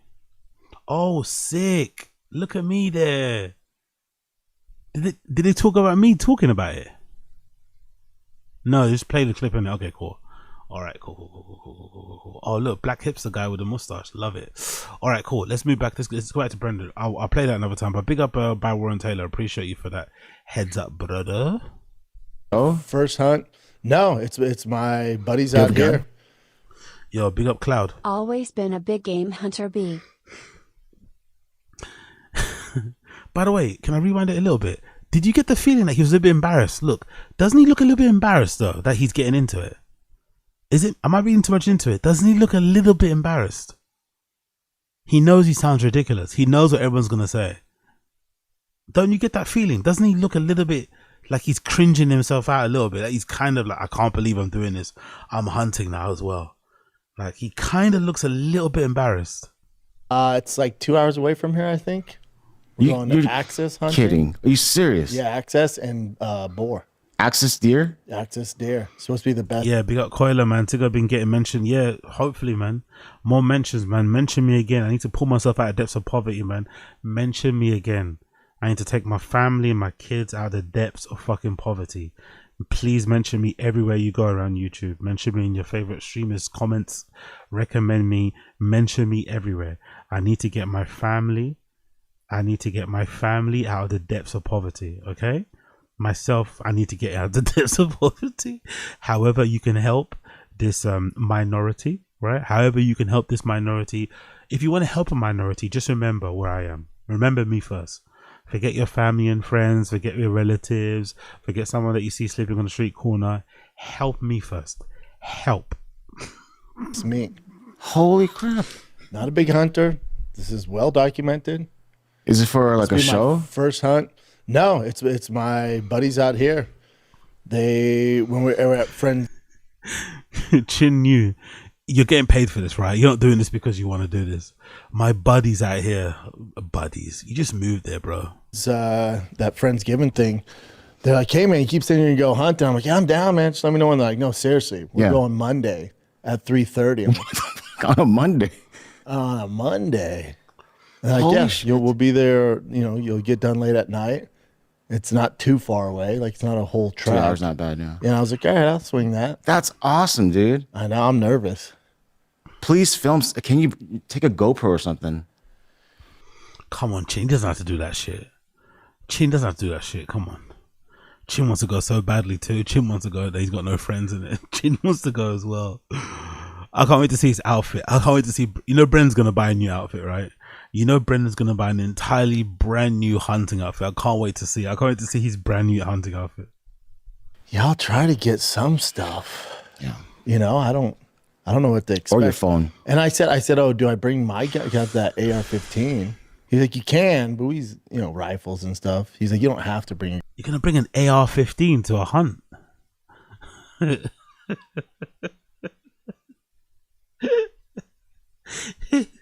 Isn't that the wrong gun when you're hunting? Isn't that the wrong type? Again, I don't know much about guns, but I think an AR-15s are a wrong type of gun to go hunting with. It's all like bringing a shotgun to go hunt as well, and it doesn't. I don't know. An AR-15. What next? A machine gun? Guns, we have guns for you. Yeah. I don't have the right clothes, dress. Yeah, I knew it. That's the thing he's gonna worry about the most. He wants to look the part. Of course, he's worried about the outfits. I feel like outfit. You know, that's what's dope about Texas. It's cold too. Yeah, which is nice. I told him. But I mean, Texas, you don't really need a license to hunt certain animals, so you just go. You just go. Yeah, that's so dope about Texas. I was asking him, like, hey man, this might be the most beta question you've gotten in a long time since you're a hunter, but what do I wear?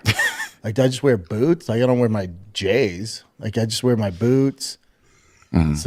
He's asking people if he has to wear, if he can wear his Jordans to go hunt. Fucking hell, bro. Can I bring my AR-15? Should I wear my Air Jordans? What? Like cargo khaki pants with pockets to put bullets and shit in, and then like a warm jacket with a hood on it in case it rains. With a hood, right? And I should be set. And then the other thing is, taking a life of an animal, man. Dude, I hope you get one, and please share the meat. Yeah, right. Yeah. Dude, I'm excited for you, man. Yo, Chin wants to go. Chin wants to really go in it. Chin wants to be involved. But Brendan's type of person, right? He doesn't really get social cues. So I don't think Brendan gets that Chin really wants to go. Like, Brendan's type of person, you know when you're eating in front of somebody and they're not eating, and you're like, oh, this is really good, man. This is so tasty. And the person, oh, really? Is it really tasty? And you kind of get the hint that they may want some. Brendan's type of person, he won't give you a bite. Brendan's type of person who will be eating a full plate of food in front of you. You're not eating anything, and he won't give you a bite. He won't even give you a little bit. You know, you'll just be sitting there eating it. Oh, this is really fucking good, man. This is so good. You should really get some. Chin wants to go. Chin wants to join them so badly. Yeah, I'm nervous. That's awesome. I'll keep you guys posted. Of course, people are like, oh, now you're hunting. Now you see, yeah, you see, I knew it. He feels embarrassed. He feels slightly embarrassed that he's going hunting. I told you guys. I told you. He's not proud. He feels slightly embarrassed. He feels really embarrassed and cringe. He knows he's going to get ripped into pieces because he's addicted to social media, by the way. He's addicted to social media. So he's going to post his outfit. And the comments are going to be brutal when he does post his outfit and he's going hunting. They're going to rip into him. He knows exactly what's coming. Are you hunting? Nah, bitch. I'm going one time. I mean, I might go more in the future. But listen, I'm all set on hobbies, dude. I can't add more to my plate. This is a one-time thing. You don't have many hobbies anyway. You buy trucks. You don't fix them up yourself. and you go Little League with your son. You don't really have many hobbies. Unless he counts podcasting as a hobby. You know, like, he's acting as if he has all these different interests. I'm the most interesting man in the world. You don't really have many hobbies, bro. You don't even fix your own truck. Like, it'd be different if he actually fixed his own trucks. Like, which he should, to be honest, isn't it? Because he's got nothing else to do. You should be really to, like, reupholstering your chairs, you should do by yourself. Adding decals to your car, you do by, like, changing out the rims, you should do that by yourself, you know? Changing out the steering wheel, do that by yourself. There should be things he should be doing on his own, really. But he doesn't. So, is that really a hobby? Can you count buying cars and then giving them to a garage to fix for you? Is that a hobby? I don't know. Maybe I do it once every few months or something. Yeah. But you never know. You might love it, man. Yeah, maybe. I don't know. I'm nervous, though. I'm nervous, dog. Enjoy it. We'll see how it goes. We shall see how it goes. Repping my Stranger Things shirt today. Are you a Stranger Things fan? I don't have Netflix anymore, but I was. Of course, Brendan's one of those normies, isn't it? Of course, Brendan's one of those fucking normies, isn't it? Proper NPC energy. Stranger Things, you know. Oh, buddy. Season 5 is out and it's lit. Oh, of course, he's gonna. Of course, big up everybody watching the stream. If you're watching Stranger Things right now, you're probably gonna want to cover your ears because he's definitely gonna spoil it. Anybody that's watching Stranger Things right now or has not watched the new season, I recommend that you just mute the screen for now because this guy is definitely gonna spoil it. Dude, I get constant stuff on my Instagram about that girl. 11? Billy, what the hell's her name? Billy Manilli or some shit? Yeah, whatever her name is. Brown? But Millie Bobby Brown, something like that. Yeah. But she's showing her, like, her body way more, like, in a really sexual way. Though.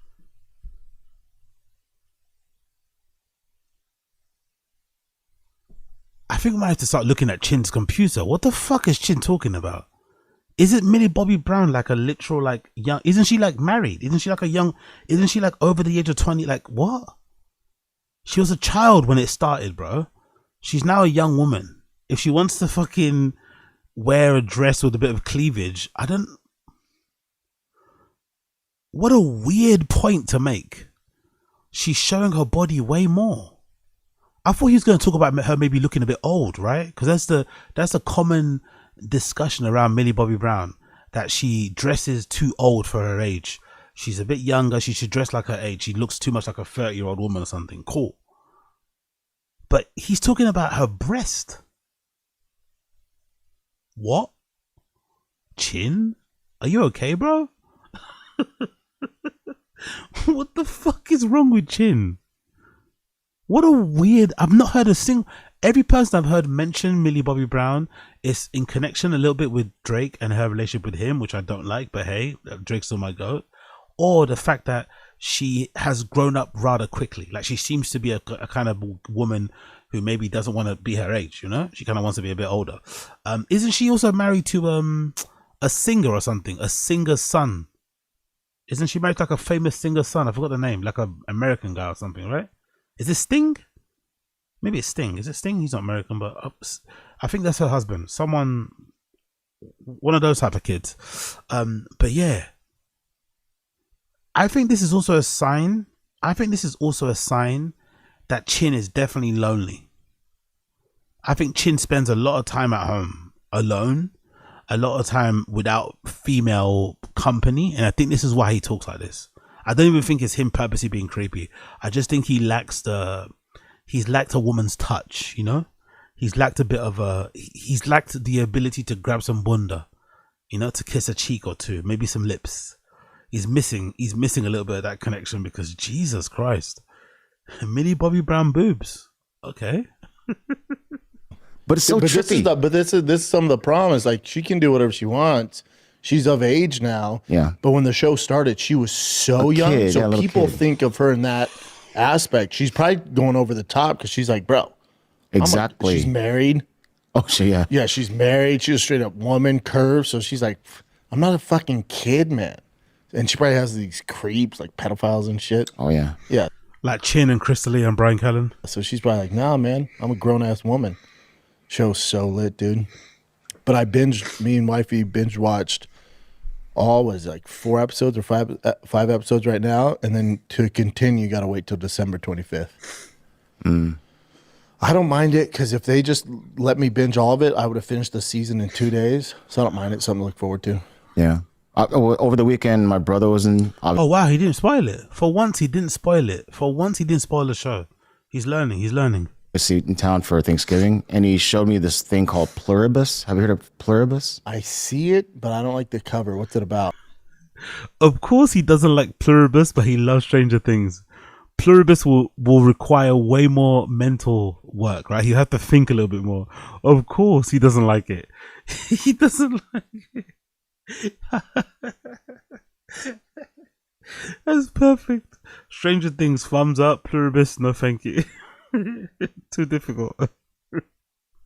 It's like, I don't want to give it away, but it's trippy. It's actually worth watching. It's one of those things like, a virus. By the way, I'm gonna say this with my whole chest. I'm gonna cover it probably on Taz, another episode, but I honestly think Pluribus is very overrated. I think the connection it has to the Breaking Bad people and the actress, I think people are giving that show a blight. It's kind of boring, man. I think people need to be honest about Pluribus. It's kind of boring. It's kind of boring. I'm already bored. The pilot was fucking amazing. I thought the first 2 episodes were really good. Maybe the first 2. No, the pilot was actually amazing. The pilot was fucking, they smashed out of the park. But I'm kind of bored. Or it gets loose and something happens. I don't like but they film it really well. Really? Yeah. I don't like it.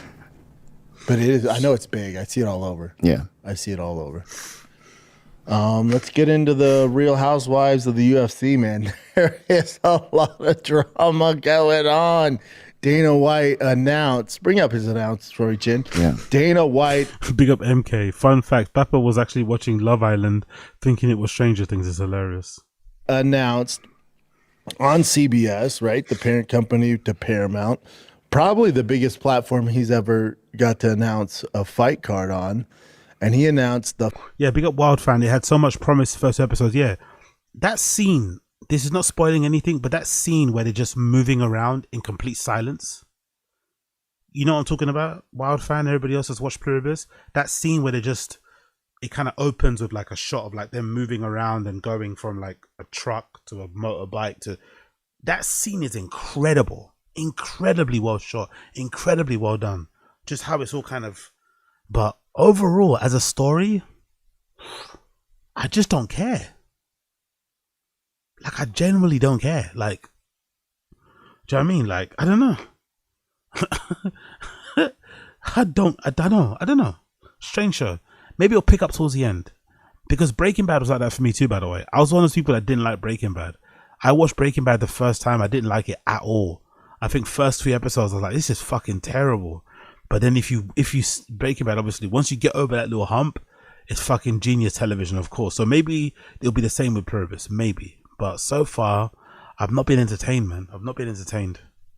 First Paramount card, numbered card, 324, not to be confused with a pay-per-view. So the number cards would be like the old pay-per-views, right? For those of you who don't know the way it breaks down. So UFC 324 in Vegas. He announced Justin Gaethje, Patty Pimblett. Some of you could give me slack because I guaranteed you're going to get Ilia Topuria, Patty Pimblett. I know for a fact, 1,000% that was their plan. I know for a fucking fact that was their plan. Yeah, good. Patty Pimblett told you. And then Ilia Topuria came out and said he's taking a layoff, dealing with some personal issues. So he'll fight on the White House card. That's how that's going to go down. I know for 1,000%, 100,000% fact, sources locked in, suck my dick, that it was going to be Patty Pimblett, Ilia Topuria. Topuria pulls out. The UFC's like, oh shit, we got to do something for Paramount. And they called up Justin Gaethje. As a fight, it's take away your anger and how you think Arman Sarukian's getting fucked right now, which we'll get into. Take away all that hate for the card. Justin Gaethje, Paddy Pimblett is a fantastic, entertaining fight. For what it is a fucking banger. It's a great fight. Paddy Pimblett's has there been another fighter that's been like given such a good run of fights, or has been kind of handpicked fights and treated this way? You know, it's kind of worked out for him pretty well, isn't it? UFC's really. I wonder what they see in Paddy Pimblett. What do they see in him in potential? Probably. I wonder what they see. They really seem to be taking a liking to the kid and really trying to give him favorable fights and whatever. He's already got an interim. I wonder what's happening behind the scenes that they see, or what do they see on their side? What kind of data do they see? Maybe it's international fan base. Maybe it's just his personality. I don't know. They seem to really, really be trying to fucking push Paddy in the direction of becoming champion. And it's hand-picked as well. It's like a hand-picked sort of like, you know, purposeful thing that's done. Just outside looking in. I could be wrong. The hardcores are upset because, like, well, hold on. And this for interim. I don't think they should have done interim belt. That's where I think people are upset. But why does he put his hands up like this all the time? Do you think he read something online about this keeps people's attention? Or is it just like a thing that he does because he's just a redact? Why is he always putting up his hands like this? Like, he never used to be this expressive with his hands. But suddenly he's become like Mr. Hand, like all this stuff. Like, what the fuck is he doing? Just make your point, no? Because now the winner of this has to fight Ilya, which we can get to that. But big Andrew W. That's a good point, by the way, about Paddy Pimblett. Exciting style, great on the mic. To be honest, that's a good point. That's a very good point. He is really good on the mic. Lots of fans. Yeah, true. He has got a pretty decent fan base, isn't it? And it's worldwide. It's not just people from the UK. It seems like everybody around the world loves him. He's also got a bit of that Irish connection, right? Because he was no, not Irish. Not Irish connection. Sorry, not Irish. I take that back. But just in general, he's got a big fan base. People are going to be upset that Armin's not getting the shot and he's ranked number 1. They're like, what were we going to do with Armin? I hear you. But those of you that are upset with Armin not getting a title shot, or actually Armin not getting this interim title shot against Paddy Pimblett, or Justin Gaethje for that matter. But so Armin getting left in the dust, the Kayla Harrison, Amanda Nunes fight being the co-main event, which, yeah, dude, they're not going to start off the Paramount fucking card with a banger. They're not going to start off with a female fight. You know why? You know why. I don't have to spell it out for you. You know why. But it's for the title. You know why. Are there people complaining that the female fight should be the main event? Are there people complaining about that? Who's he arguing? I always feel like he's arguing against nobody. Are there people making an argument that the fight of Kyla Harris and what's his name should be the main fight? I guess because it's not an interim title, right? Maybe people are arguing that. They need fucking ratings. They need. Big up Coiler. Hand on heart equals lying. Hands in the air equals making up a story on the fly. I love it. Need ratings. And for those that are upset, there's no way hardcores, you're kind of rolling your eyes, right? We're like, yeah, this is the UFC. Y'all aren't familiar with their work. They're one and the same with the WWE, man. So when you think because a guy has a number 1 ranking next to his name that he deserves the shot, yeah, in normal sports, that's how it works. This is entertainment. Are you not familiar with their work? I don't get how so many people are upset. And then also, you can be upset and still know that the UFC is always going to UFC. I don't understand this confusion. You can be upset and still understand that the UFC is always going to UFC. Both things can be right at the same time. You can call out the unfairness of it all while still accepting that, you know, the matchmakers at the UFC are sometimes fucked up in the way that they do the fights and the cards. You can still call it out. Right? I don't see the problem in calling something out and then accepting that it is the way it is. Some of this, we don't know the inner workings of what's going on. We don't know, because I would also be willing to bet just engage. Big up Lobo Horror. Okay, cool. So Ariel Huwani saying about the Kyla Harris and Thingy fight. Man, knew if I should be main. Okay, cool. Big up Lobo Horror. Appreciate you. Big up Game Bread. This is what Luke Thomas said, but in English is fucking hilarious. Patty Pimblett wasn't their number one choice for this. Ilya pulling out. I'm sure they made some other offers that we probably aren't going to find out about with some bigger names, and it just didn't come to fruition. And this is the best they could do to get the most eyeballs. Justin Gaethje, just think about from a UFC's perspective in the entertainment purpose. Justin Gaethje, top 5 most entertaining, most violent, first team all violent fighter to ever grace the octagon. The casuals know him. Patty Pimblett's gonna knock Justin Gaethje out in it. He's gonna choke that guy out in it. Let's be real. Paddy Pimblett's gonna run through Justin Gaethje's not the Justin Gaethje of old in it. He's gonna get ran through in it. Let's be real. I'll be surprised if Paddy Pimblett doesn't make light work of Justin Gaethje. I'm not gonna lie. I like Justin Gaethje, exciting style, exciting fighter, but he's gonna get. I think he's gonna get mollywopped, man. They might know him, but he's massive elsewhere. So that's going to draw some eyeballs. That's why they're doing that. When it comes to Sarukian, big up Tyler Durden. Apologies, brother. Yeah, it's YouTube, my friend. I don't know what's happening. It's YouTube. It's YouTube. It's YouTube. Unfortunately, YouTube just decided to just change people's names. I don't know why I did that. But big up Tyler Durden in the stream chat. You know, Sarukian hasn't been active in. Big up Jack Doherty Jr. Choke out, maybe knockout. No, okay. I just think it will be a fight that Paddy Pimblett will dominate. I think that's what I'm trying to get at. I think it's a fight that Paddy Pimblett's going to dominate. He's going to be the aggressor. He's going to be the one holding that center of the octagon. He's going to be pushing the pace, which he usually does. But you know, I don't think Justin Gaethje is going to worry him too much. But you know, let's see. General. So if you bring up Sarukian for me, if you look at the way he's kind of taken his career, he has to take some ownership of him getting left out in the dark here. He has to take some ownership. You know, he fought twice in 2023, right? Not super active. He fought once last year and won by split decision. And then he fought once this year. So some of it's kind of on him. And then remember, they offered him the fight against Makhachev and he missed weight. So again, does he deserve the shot over Justin Gaethje? Absolutely. But you can kind of see why the UFC is kind of like, nah, fam. Nah, man. Nah, we're good. We're good.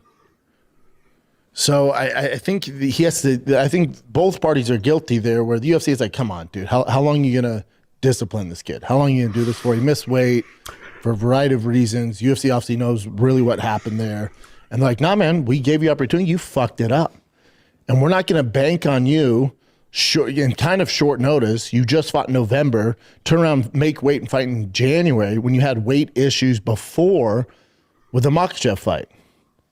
That's when they put in Mokano. Remember that shit? So the UFC is kind of like, nope, you burned us once. Nope. We don't trust you right now. You got to win a few more fights before we put you in a title shot. So some of it's his own doing. I get the uproar. I get all that.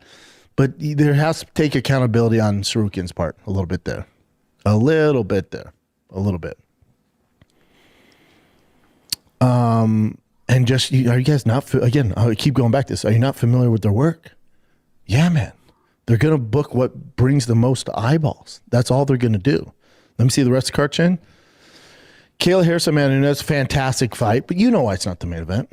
Come on. You know why.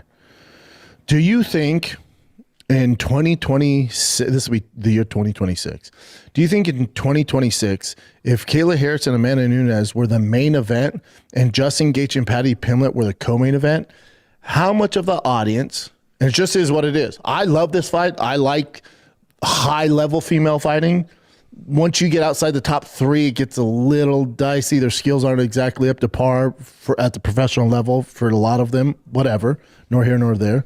And a ton of decisions, so it's not exactly entertaining. They're too small to hurt each other a lot of times. I get all that. But Kayla Harrison and Amanda Nunes is an amazing fight. But do you think... Is the female division really that bad? I've watched a couple of cards. They've been decent enough fights. Maybe you don't get crazy knockouts and finishes like you maybe do on the men's division, but I think because they're quite evenly matched, the fights really go down to the wire. There's a lot more technique there. Do you know what I mean? It's a lot more on the line. Like, I don't know. I don't really see a problem with it, to be honest. But maybe this is just a talk that's happening more within MMA circles I'm not a part of and shit. I don't really see the issue. Just from a business aspect or perspective, do you think if they booked Kayla Harrison and Amanda Nunes as the main event, that the majority of the fan base in 2026, in the current climate we're in, would stick around to watch two females fight? Or do you think the peak... I don't think people care though, innit? Is it misunderstanding how people enjoy fights? I don't think people really give a fuck what the main event is as long as the card is good. Or am I bugging out? Like, obviously the main event or the main fight is kind of like the crescendo of the night. But if the card is good, the card is good. Doesn't really matter what fight happens at the main event, really. I don't know. Of the viewership would happen in the co-main event. That's why they did that. Figure it out. You shouldn't be upset. You should know the rules of the games we're playing. The biggest travesty, by far, I think, Justin Gaethje, Paddy Pimblett, I think that was kind of a impulsive, like, oh shit, we got to scramble to get a big card for Paramount. We got to go. The following week, they have Volkanovski. That one is a little more concerning. That one doesn't make a ton of sense to me.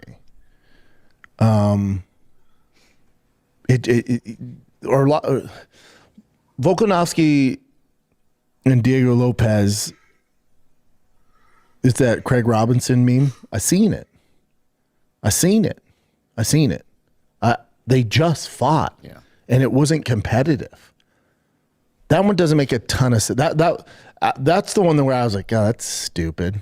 I've already seen it. That does nothing for me. Nothing at all.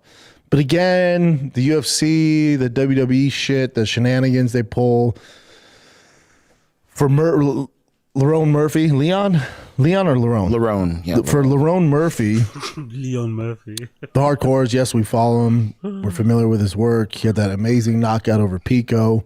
If Pico would have won that, I think they would have given him the title shot. Let's take a little break. He's awful at these fight breakdowns, and he's fucking awful, man. Because I feel like none of the stuff he's saying, he actually means what he said. I feel like he's like parroting somebody else's point of view, but trying to add his own twist to it. But he's just fucking it up and butchering it. And then some of the points he makes, I'm like, I'm a bit of a casual myself. I don't necessarily think what you're saying is right, you know? Like, I'm like, I don't think what you're saying is right. I don't know. I can't tell why, but the way you're saying it, it just doesn't sound like it makes sense. You know, like you can not watch the UFC, listen to Brendan talk about the UFC, and you'll still be able to figure out that he's talking out of his ass. It's kind of impressive. And that's the thing that always fascinates me about Brendan. He was a former fighter. He actually fought in the UFC. He's got experience that most of us will never have. First-hand experience that most of us will never fucking have. And you'd think he'd have like a special, nuanced, interesting, very like out of the box kind of opinion about things, and be able to offer a different perspective and shit, be able to add color to things that we probably will never be able to see, you know, be able to make connections that we will never be able to make. Instead, you just get this like regurgitated like timeline opinions in his own voice, kind of butchered, plagiarized, but not like he's kind of bad at this. I'm not gonna lie, he's kind of bad at this. Let's what the verse? Let's see. What's that? Look at that first comment. Literally sitting there in camo pants, but doesn't know what to wear for hunting. Remarkable. How much did Chin want an invite? Yeah, exactly. I love the comments. Let me see the timestamps, and then maybe I'm. Oh no, fucking no, not a lot of time. Pick up Chin, man. Chin's working super hard over there, isn't it? Chin's working super hard over there. Those are the timestamps. Intro, UFC on Paramount Plus, and current events. No breakdown of the current events, no breakdown of the fights. That's the timestamps from Chin. That's all you get. Chin's working super hard out there. Super hard. Big up Chin. Let's go to current events because he's boring me with this. Insurance company affiliates, potential savings will vary, not available. Here, all these different Tom Aspinall's eye. So he's still not cleared. And he has all these different, you can see right here, all these different findings, clinical findings. Too much to list, but. Go up. Tom Aspinall has still not been medically cleared for any combat-related activity and could require surgery on his eye after. Jesus Christ. Significant bilateral ocular trauma.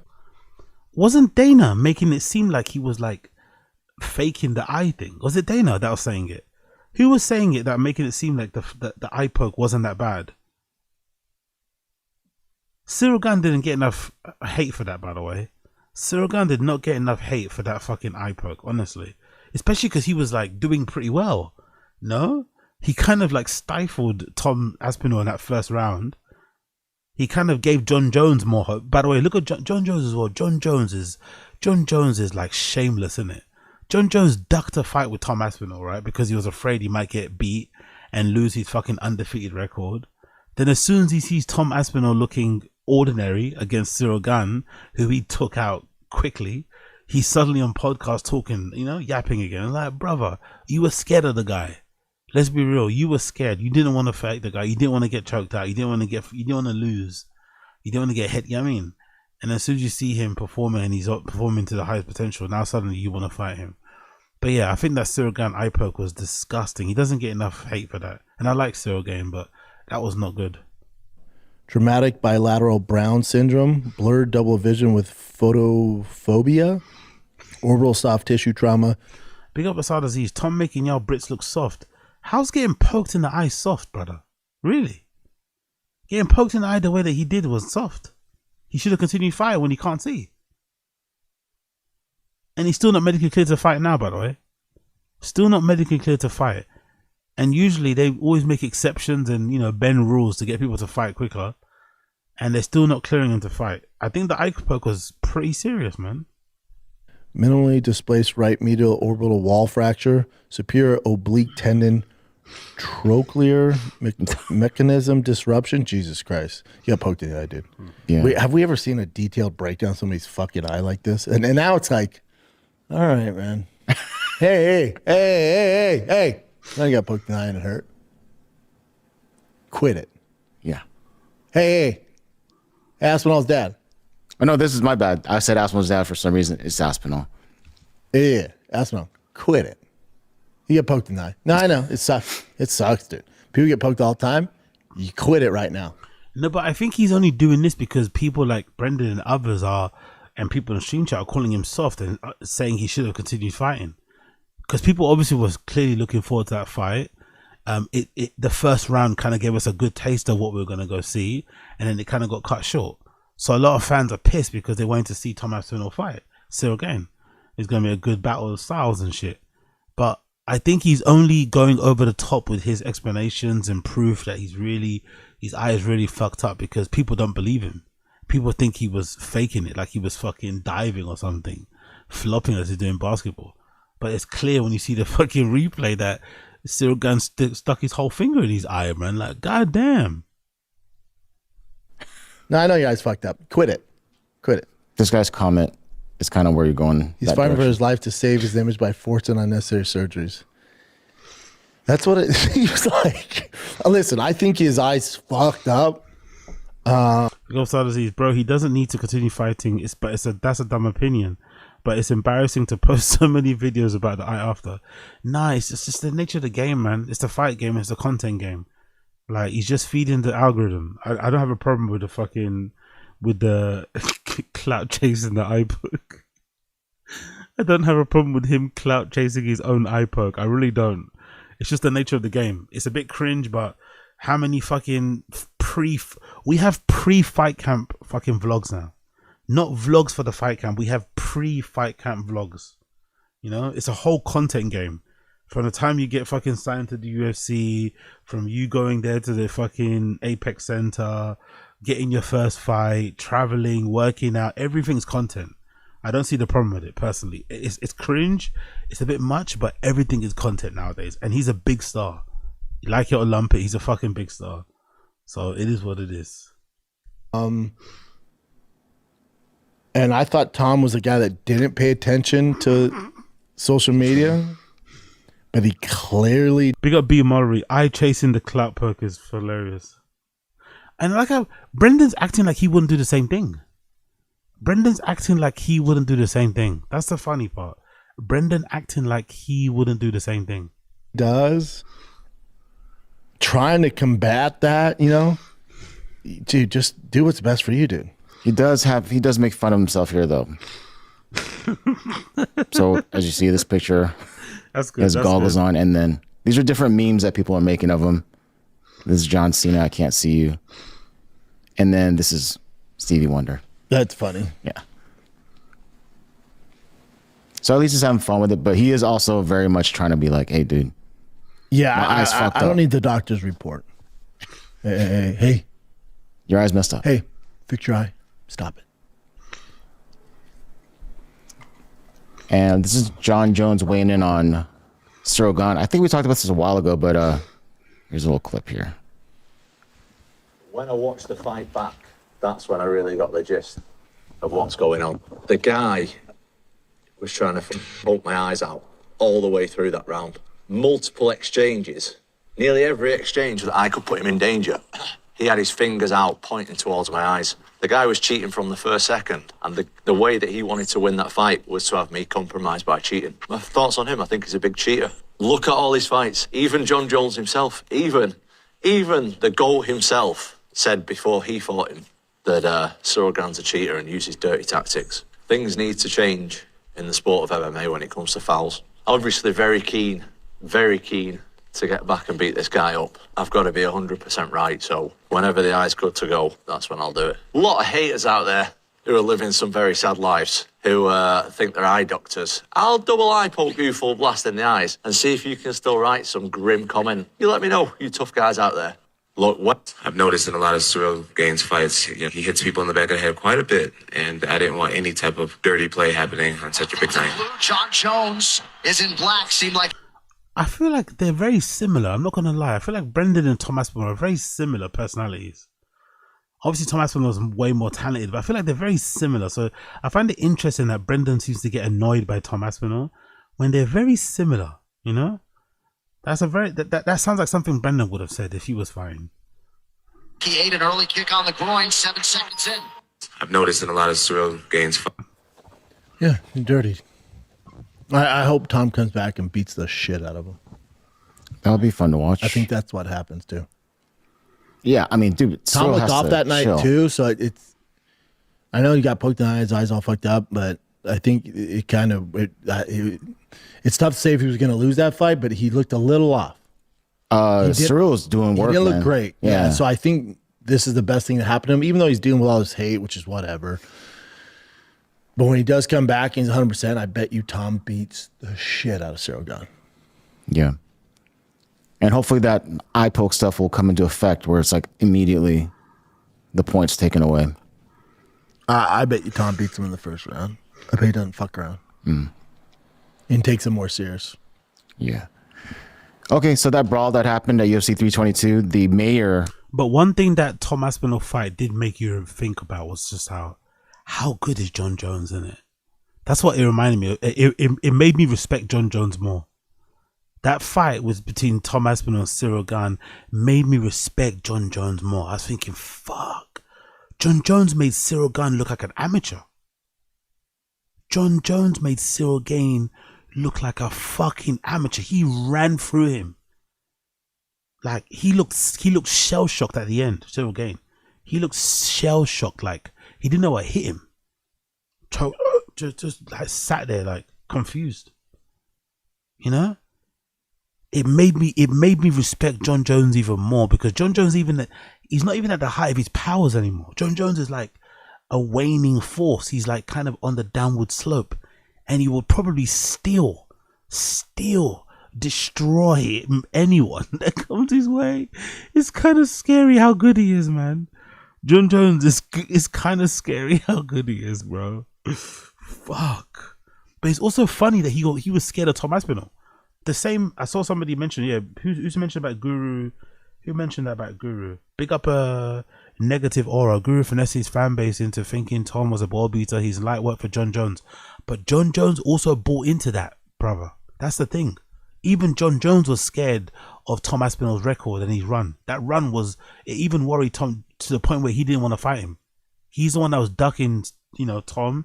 That's why the fucking Cyril Gane fight happened anyway in the first place. So that's the interesting part. John Jones is so high level, but he can still be susceptible to fear. He can still be susceptible to propaganda. You know, he can still be susceptible to a narrative, let's say, in Brendan Schaub's words. That's a very interesting part of it. Actually commented on it saying they're investigating it and they're going to actually... Man, don't you have bigger shit to go do? That's what I found interesting too. And on the East Coast over there, don't you have bigger fish to fry? No one was really hurt. No one gives a shit. Mm-hmm. Who cares? These assaults on Madison Square Garden are completely unacceptable. The NYPD has already conducted a full investigation. Everyone responsible is held accountable. Dude, good luck. Go solve some real crime. Hey, get the fuck out of here. There's nothing to see. No one's seriously hurt. Are you familiar with Dylan Dennis's work? Yeah. It is what it is, man. And no one's pressing charges and either. No one gives a shit. Yeah. Get the fuck out of here. Who cares? Stay out of our world, Eric Adams. Get the fuck out of here. All right. This came up randomly. John Jones was offered apparently like a grappling competition against Daniel Cormier. He said he would take it. And then, yeah, because DC commented about him, right? Because I think this happened first. Because he was in Dagestan or where the fuck he was, Chechnya for. Yeah. Hey, DC does have a good point here. He's like, why is John Jones not with his family on Thanksgiving? Yeah. I'm with DC. I would never write a comment to a fighter or anyone for that matter. But when I saw him doing all that shit, I'm with DC. It's like, you make comments all the time, bro. You're not better than anybody else. You make comments on your show all the time, and you get called out for it. You have to cop please. You recently apologized to Steve. Will do it. Let's not act like we're better than the commenters. Let's not act like we're better than the commenters on fucking IG and Twitter and stuff. You make comments on your show. It's the same thing. You're just not writing it. Probably because you're pussy as well, by the way. I think he's probably just scared of like getting clapped back and getting screenshotted and having replies. He doesn't want to deal with that nonsense. But you make comments too. You just don't write them. Hey man, how about you go home and eat some turkey with your fucking kids? True, but if they're paying him I'm sure they're paying a crap ton of money. I like how Brendan is acting like he never abandoned his family for a paycheck. He never abandoned his family for a bag. Brendan's done this plenty of time in his stand-up career. Abandoned his family for a bag. Maybe not on Thanksgiving, but he's definitely missed a few things to secure the bag. So let's just chill. I think DC making the point was funny. DC has every right to make that point. Him and John Jones have this never-ending beef that's never going to get squashed. They're mortal enemies. They're very different people. I get it. Bum, bum, bum. It was a good jab. But I don't think Brendan should be in any place to be calling out John Jones because he's done the same, if not worse. And he's only not doing it now because he can't sell tickets, by the way. Not because he's some, like, you know, stand-up guy. He would be still abandoning his kids now if he could sell out to theaters. If he could sell out theaters, if that guy could sell out theaters, he would still be doing comedy now. Make no mistake about it. And he would still be abandoning his family. So let's chill. And it has to be that during that time. It's like, why does it have to be during that time? I don't know. Maybe that's the only time they can do it. I guarantee if they're paying that money, you could wait a day and fly out the next day after Thanksgiving, I assume. And that's another interesting thing too, because John Jones posted. Actually, you know what? Because you guys can't see any of that shit, can you? Let me just make it this though. Let me just move the chat then. You guys can't see any of that, can you? You guys can't see any of what he's talking about. Let me just quickly move the chat. Ooh.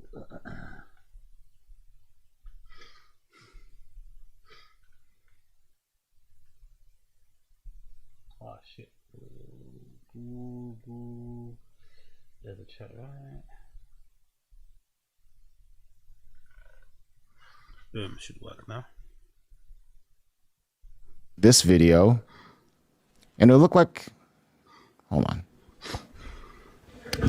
My love, I own a rent-free mansion in your head for the rest of your life. I want to take the time out to say a happy Thanksgiving to the people who are not with their friends and family today.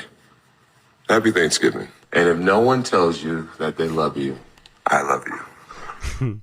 He's a real Homelander, isn't it? He's really Homelander, isn't it? John Jones is really Homelander for real, isn't it? That guy is Homelander. He really is. Even the way he smiles is sinister, isn't it? He's a really scary guy. He's really scary. Like, he will kill your entire family wearing a turtleneck. You know, wearing a V-neck jumper. He will kill your entire family wearing a V-neck jumper. Have a blessed day. We love you. Happy Thanksgiving. Is his family with him?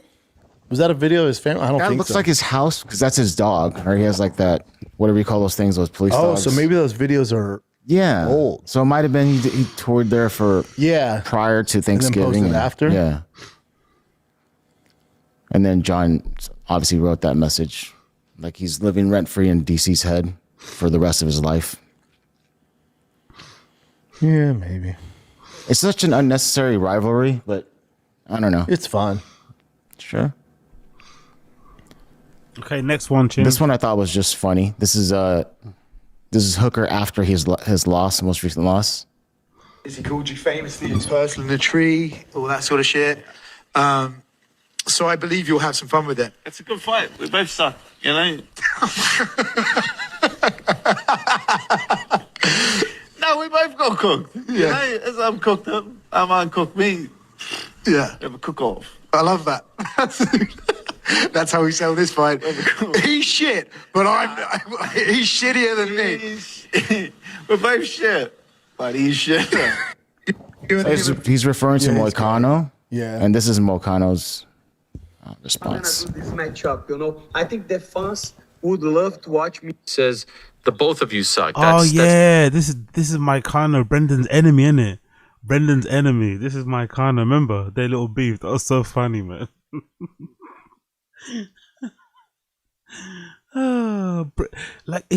Brendan must be the only former fighter that gets in so many scraps of like fighter. Like fighters don't like Brendan, innit? I find that very interesting. A former fighter that fighters don't really like. They fucking hate him. How he put it. What did you think when you saw this? I just laughed, you know. That was a funny call out. I think that was even funnier because I think at the beginning he said like Hunter called him to see if everything was okay, and he answered the phone and say, "Hey, Moicano sucks." And that is something that I would do it if I was in his place, you know. I would say the same thing about Dan Hooker. I think he doesn't deserve to be on the top 5, on the top 6, and he's right. I fucking suck. He sucks. But the only thing that he's missing out that he's way worse than me. No ground game, you know. Doesn't have knockout power. Doesn't have wrestling, you know. That would be a fun fight. Yeah, it'd be fun build up too. McConnell's like, I suck. He sucks way worse. No ground game. No knockout power. Why didn't Chin let that whole clip play? Did they say something bad about Brendan or something? Why didn't Chin let that whole clip play? That'd be a great build up too. Yeah. Both are like fan favorites. Yeah. Moicano just came out, dude. His personality came out of nowhere like the last good. Yeah, last year. He's good. And he's good, yeah. They're forgetting the beef. Chin has the memory of a dog in it. Doesn't you remember? The back and forth that he was having with Moicano. I guess Chin doesn't remember, maybe. This is from Ali Abdelaziz saying Usman is next for Islam. And he manages both, so. Then Ian Gary goes, not a chance. Plus, those knees need time to heal after double knee surgery. This is going to hurt people's feelings. The way the UFC is going, the bookings that they're making for just the casuals, that's probably next, unfortunately. How excited would you be about that?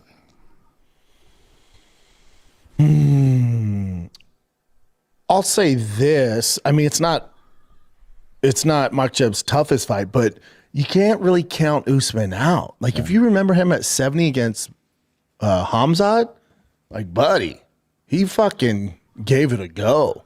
Like Usman's no punk. Like if people are thinking, oh, Islam just can go in there and beat the fuck out of him, you don't know. Usman's a fucking dog, man. He has knees a shot. He's older, but that dude shows up. I wouldn't be that mad at it. I'm more mad at Diego Lopez, Volkanovski. I'm bored of him talking, man. Honestly, I'm fucking bored.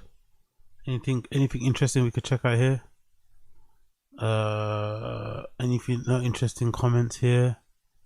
I don't know. It's all boring, really. This show fucking sucks donkey dick, mate. Let's move on a little bit. Let's move on a little bit. Kill Tony. Should we check out Kill Tony? Should we see what's happening over at Kill Tony? Yes, we should. What's happening at Kill Tony? It just started, right? 2 a.m. Let's see what's going on there. Last October, yeah. Okay, you work hard at it? Do you do it like a few times a week? Yeah, like every week, like 2 to 4. How many times have you signed up for this show? 5. This is my 5th time. And then your first time on this show, correct? Yes. Okay. What do you do for work? I'm disabled. I don't. What's disabled about you? I had like bad back surgeries like since I was 18. So why? What was wrong with your back? I had kyphosis and scoliosis, so they had to do the spinal fusion. Damn. Top to bottom type of thing. You know, it sounds brutal. Yeah, it's a lot. Okay, but you're on disability. Yeah. Okay. Yeah, it gives me a unique opportunity to kind of dive into. I had a lot to talk about. What do you mean? Oh, like in comedy, I feel like there's a lot of like material. Like I used to be like a fat heroin addict because of it. Oh. Not because of it, but the heroin was sort of from the. So like there's a lot of material there. Sure. How did you stumble into heroin? Well, it was like prescriptions, overprescribing, and it feels really good, and then you're like, well, I have a bad back. I could just kind of. But no, it. So it started as a pain pill addiction. Yeah, pain pill addiction. You kind of. And then it got out of control. It got out of control. And then someone's like, "Hey, this was like 2015. Yeah. Try this." Yeah. Who recommended heroin to you? A buddy of mine was a good friend. He's dead now. How did he die? No, I think his soul died long ago. This guy knows what I'm talking about. Sorry. All right. No, he's still out there. I don't know, man. A couple of people have died. But neither here nor there. I got out. I'm 7 years clean. Good for you. Yeah. Wow. That felt better than heroin. Let's say that. Wow. When the doctor put you out for your back surgery, was he like, "You'll be right back"? Pointing to your Not back. so easy, is it? Pointing to the back. Yeah. You'll be right back. You see what I'm trying to? All right, it's not easy. It's not easy doing back jokes. You'll be right back. Well, I kind of was. Like 4 hours later, I had to do emergency surgery. So he was like, "Yeah, you'll be right back." Your arms are big. Is that from because you used to be fat? It looks like you have a little bit of both. I have like exercise. Diet and exercise take you long. You're like built like Popeye or something like that. You have an interesting build. You have like a Thank you. Small head for your big frame. Yeah. It's Okay. We're working on it slowly. It used to be rounder. They had to like roll me around. Where are you from? I'm getting like West Virginia vibes somewhere around there. Houston. Oh yeah, the West Virginia of Texas. Perfect. That's funny. That's good. Okay, so disability all the way. You don't make money anyway? You don't have a gambling problem? Or No, I try to stay away from this. Is only adrenaline type of, wise-ish. How old are you? 34. What's your love life like? I have a girlfriend. She's kind. She's really, it's awesome. Oh, she's kind.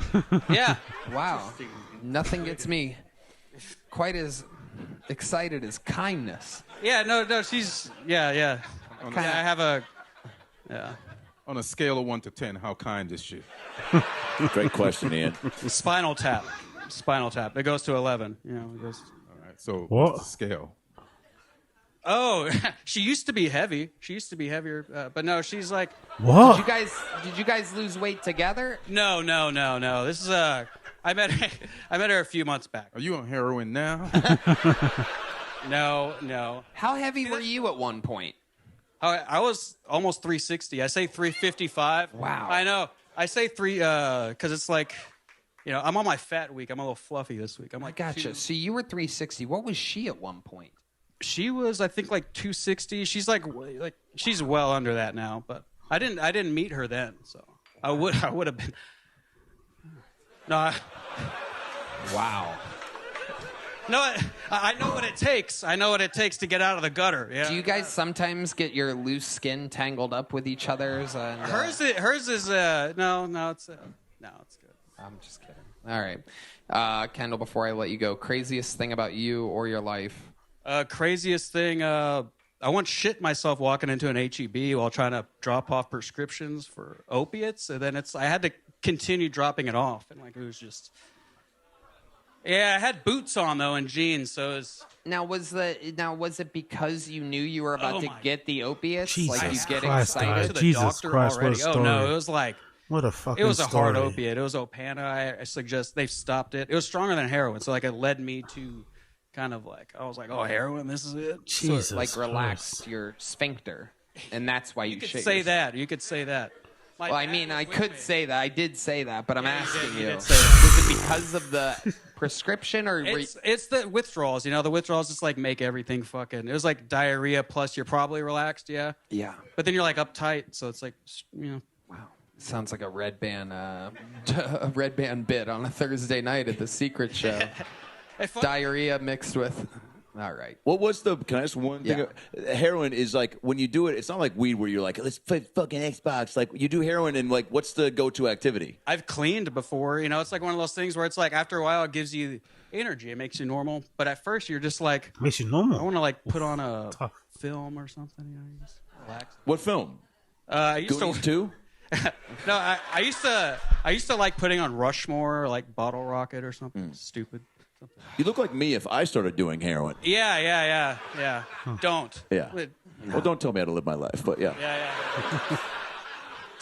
Well, Kendall, you did it. Here's a little joke book. There he goes. Kendall Jr., ladies and gentlemen.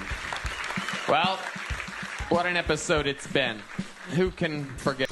Okay, we'll pause it there because that was a pretty rough interview. I'm not going to lie, that was a pretty rough interview. We'll pause that one there. We'll come back to it maybe another time. Let's play a Unique clip. Big up Unique. I didn't play this one yesterday. This is a clip that says Bryan Callen, not Ryan Adam, not Adam Ray. Bryan Callen admits he hates living in Austin, Texas. Let's play this. Big up Unique. Big up Blood Clot Unique.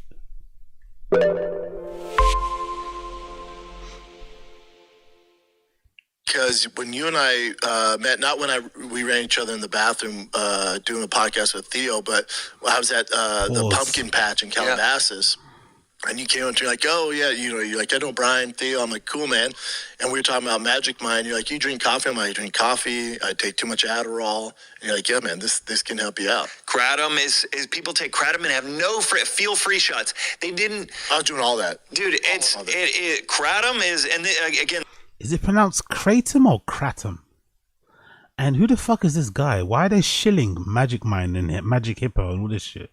Who the fuck is this guy? Is he a founder or something? Is he an investor? Who the fuck is this guy? This sounds like a shill. This is like a 10-second Google, just like what are the downsides of Kratom? It's an opiate-like substance that incredible withdrawal. And the sad thing is people will sell Kratom products to addicts, telling them that like, hey, this will get you off of that. Yep. And it's just getting them off one thing, getting them on doing another thing. It's really but just so you're aware, never been healthier. I drink maybe half a cup of coffee every morning, maybe a cup, but usually half a cup. Never alcohol. No Adderall, no alcohol. Dude, more energy than ever. All the baseball dads, you were saying how employees back in the day were like, man, how do you have so much energy? The number one question I get at the baseball field is like, dude, you have so much energy all the time. I'm like, yeah, man. Is it Magic Mind, Mac? Why does he never admit the Ozempic part of things? Why does he never admit the Ozempic? Why can't I can't pronounce it? Whoops. Why doesn't he ever admit Ozempic helped him get this way? Because it clearly has. He was a functioning alcoholic. He was drinking Jameson's by the bottle. I think if you get to a point where you're on a podcast and you are taking Jameson to the face without a glass and no ice and no mix. You're just drinking Jameson from the bottle. You're taking it straight to your grill. That's when you know you got a problem with alcohol. And then suddenly, the same time when Ozempic was invented and was widespread, it just happened to coincide with Brendan losing a bunch of weight and suddenly cutting off all of his vices, ending all of his vices. And the fact that he doesn't acknowledge it and he tries to make it seem like it was his own Herculean effort or it was one of the benefits of Magic Mind. I guess this guy maybe is an investor in Magic Mind. Come on, bro. Come on, be for real. Like, it's kind of insulting how he doesn't even admit that he's on Ozempic, that he was on it at one point. Because that's where all the weight came off. He was looking super, super skinny out of the blue. And then obviously one of the benefits of taking Ozempic is that it helps with your vices and shit. People have kind of, you know, gave that evidence out there or gave those reports. And I'm assuming it's probably helped the stuff that he's speaking about. But no, let's just make it seem as if it's Magic Mind doing all the good work, doing all the heavy lifting. All right, mate. Drink Max or Magic Max, Magic Mind Max every morning. It's for your side. An apple, dependency. Because obviously it's wild because he admits taking all the other popular stuff. I think he doesn't admit it because I think he thinks if he admits he takes Ozempic, it's almost like a defeat. He's not a badass anymore. He kind of wants to make it seem like he went out on 4-mile runs at 4 in the morning. He's the one that cut drinking alcohol cold turkey. He wants to seem like a badass, you know? So I guess admitting that he got the help from a jab is not a badass thing in his head. I don't necessarily think that makes sense. I think admitting it is still, you know, a good thing. It's not, I don't think it's anything bad. The fact that he took that decision anyway in the first place to get the jab, knowing what it would end, you know, and it's helped his life beneficial. I don't think that's a bad thing. You should probably be singing Ozempic praises from the rooftops. But it's an interesting thing that he clearly keeps missing out. The most I've heard him mention when it comes to Ozempic is peptides. He's maybe mentioned peptides or GLL-1s and shit, but he's never actually said I took it, because he clearly, him and Slojo have been on Ozempic. It's pretty obvious that him and Slojo had used Ozempic over the last few months because they've all gone really thin, especially Slojo. She's not even working out as much as she was used to, right? That whole working out phase kind of ended, and she lost a bunch of weight, and so did him. So did he. Sorry.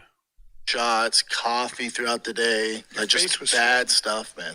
You are looking really good. Never been better. And leaner. Maybe that's the move to Austin too. I would love to. I'm sure everybody asks you this, but I haven't heard in the episodes that I've heard. On a scale of 1 to 10, how has the move been to Austin? Now on the other side, and why that number? I'll quote Rogan. Like he told me, he said, "Fucking hell, he always interrupts, even when he's not interrupting." He didn't even interrupt Brian there, but he interrupted in a way. Fucking hell, mate. If you want to speak all the time, just have your own podcast, like I do. Right? If you want to hear the sound, if you just love hearing the sound of your own voice, just get your own show. Don't have co-hosts. You fucking jumped in there. I'll go first. Like, yeah, we know you'll go first. And when I was like scared to move, I was talking to him. He's like, dude, this is how it's going to go. And 3 months you're going to call me and say, man, I can't believe I didn't do this sooner. And I called him probably 2 months after and told him that. Gay. Like he probably loves Rogan more than his dad. He probably didn't call his dad though. He called Rogan. So fucking, the way they treat Rogan, man.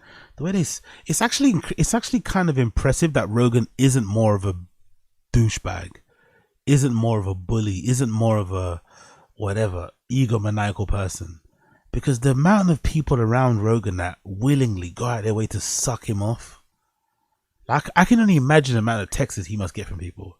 Hey big guy, just checking in, hope you're good, watching jiu-jitsu fights on TV, just thought about you, anyway can I come on the show? You know, like he must get the most disgusting beggy emails and DMs ever, you know. So it's actually impressive that Rogan is the way he is now, even though, you know, he's got his faults. The fact that he's been able to keep a lid on it for the most part, given how many grown-up men with mortgages and kids and families go out of their way to really let it be known that they look up to him. you're my mentor, you're my big bro, you're my daddy. It's like, ugh. Yeah. Because how long did you think about it, dance in your head to whether you should do it or not? The fires really affected us, and when they dropped us, and then crime was picking up. My kid's school's getting weird. Probably, I mean, we thought about it during the pandemic, but it just wasn't the time. You were the one who brought it up. Yeah, yeah. But How did you think about it for 2 years? I was on and off. No, I just kind of was like, he said it, and I was like, it's such a pain in the ass, first of all, traveling from LA all over the country. It's like the worst. LAX sucks. The fires pissed me off. My biggest thing is, what else are we going to do? Yeah. You want to just keep doing the same thing here in LA to what, man? We needed a change. Yeah. And the mothership's here. The show hasn't improved though, innit? It's like they've moved just to save money, really, Brendan's really moved to save money. He was able to sell his house in LA and buy another one, like mortgage, right flat out basically without any mortgage or anything. And maybe has a lot more disposable income over there. But it really hasn't improved the show. If you think about it. It's not really improved Brendan's career, I don't think. Bryan obviously is performing at the comedy mothership more, which is great for him. But it hasn't improved his stand-up because that fucking special he did at the Rogan's Club is terrible and it's getting horrible reviews. I don't know. I think Bryan's an entertainment guy though. He's a Hollywood guy. He's just never going to get back into Hollywood, unfortunately, because of those rape allegations. It's never happening. It's over. But I think Bryan probably should still be in LA if you think about it, for writing TV pilots and auditioning and being amongst those people. That's where he should really be, in LA. But he can't because there's nothing there for him because those people are, not going to fuck with him anymore because of that Los Angeles Times article. But it hasn't really helped the show. The show hasn't improved one bit moving to fucking Austin, Texas, if you think about it. Not with the guests, not with the entertainment factor, not with anything. It's actually a worse show now, if that is possible. But I don't care. I mean, for me, it's about my kids. I don't really give a fuck about geography, to be completely honest with you. I'm too old to care about how I feel about things. I really am. I don't give a fuck about how I feel. I care about my kids. I care about my 7 dependents. If they're good, I'm good. 7 dependents. Who's your 7 dependents? I guess ex-wife, current wife, 2 kids with the first wife. That's 4. That's what? 4, right? 2 kids with a new wife. That's 6. And then maybe 7 is the dog. Fucking hell. No wonder he still does T-Fat. 7 mouths to feed. And I think 2 of his kids from the first marriage are like college age, isn't it?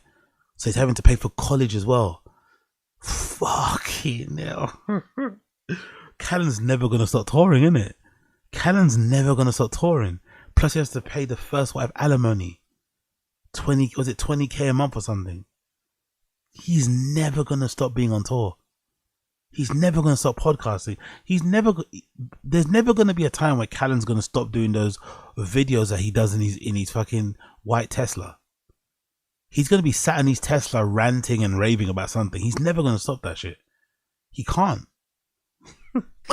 So for me, it took, I'll be honest, it took like a month or 2, probably a little depression. I kind of fucked up. But my kids, who I was most worried about, in one day, their lives got better. They're literally, in the neighborhood we moved in, they have friends. They're on bikes. They're riding around the neighborhood. They had instant friends, like best friends. They just stayed the night there the other night, which I don't usually allow sleepovers. But the families are so good. They had an instant crew, like the Sandlot crew, the day we moved in. So cool. Dude, and I'm like, whoa. Isn't that crazy? LA lacks it. Our neighborhood in Venice, we just moved from to Malibu. Dude, we saw our 4th dead body in 5 years. Not what you think of when you start telling people you live in Cali. 4 dead bodies. No, but I'm also not the guy that moves to Austin and shits on LA. Yeah, There's a lot of great things about LA that, and this is something else. I think the girl from Poppy Alice tells us when we first moved here, we became friends with her instantly. She goes, listen, LA's great. Austin's not LA. So if you're constantly comparing Austin to LA, you're never going to appreciate Austin. It's not LA. Yeah. LA has great restaurants. They have all this stuff. It's not LA. It's different. No place can compete with LA. I don't understand why he's saying this like this is some sort of revelation. Why would you think it was though? So he actually thought he's only saying this because he thought it was going to be LA. He thought because his friends who used to live in LA are now living in Austin that they were somehow going to carry or take with them the LA spirit. I don't know why he's saying it like it's a big block, like it's like this big fucking revelation. Oh my God, like, bro, like, of course they're different places, isn't it? Why would you think it would be the same? Like, again, it shows also no research, by the way, no fucking research ahead of time. You'd probably know after one visit there over the weekend that it's not LA. You'd probably know, but you know, what do I know? Weather, I mean, the creativity, ocean, Dude, I knew when I was right in Venice during COVID. When the homeless situation was, it was a little. You were trying to sell your house. It was a literal war zone trying to sell my house. A war zone. Dude, and in front of my house. God. Oh, this story you're telling? Yeah, in front of my house, this guy sets up a whole thing. But I didn't tell you this part. This guy sets up a whole encampment. That's very subtle from Bryan there. I didn't tell you this part so that he wouldn't interrupt. That was very subtle there. You notice that? He said, "Oh, you telling me that story?" And then Bryan's like, "Yeah, I didn't tell you this part." Right, so he didn't. So he'd be forced to listen. Very subtle little thing that he did there. I didn't tell you this part. It's the same story, but there's more to it. So shut the fuck up. You know. Long story short, I go to war with him. I almost get in a fight with him. He's in his underwear. He's a big guy. I ended up taking everything down, and I found 2 machetes in there. That could have been chopped to smithereens for real. That was really bad. But I was literally so crazy at that point. I was like, it was a weird time. Fuck you, everybody. I had they had this huge riot outside my door. Literally, people were. I was sitting there with my gun, and I had a newborn. Shit, it was bad.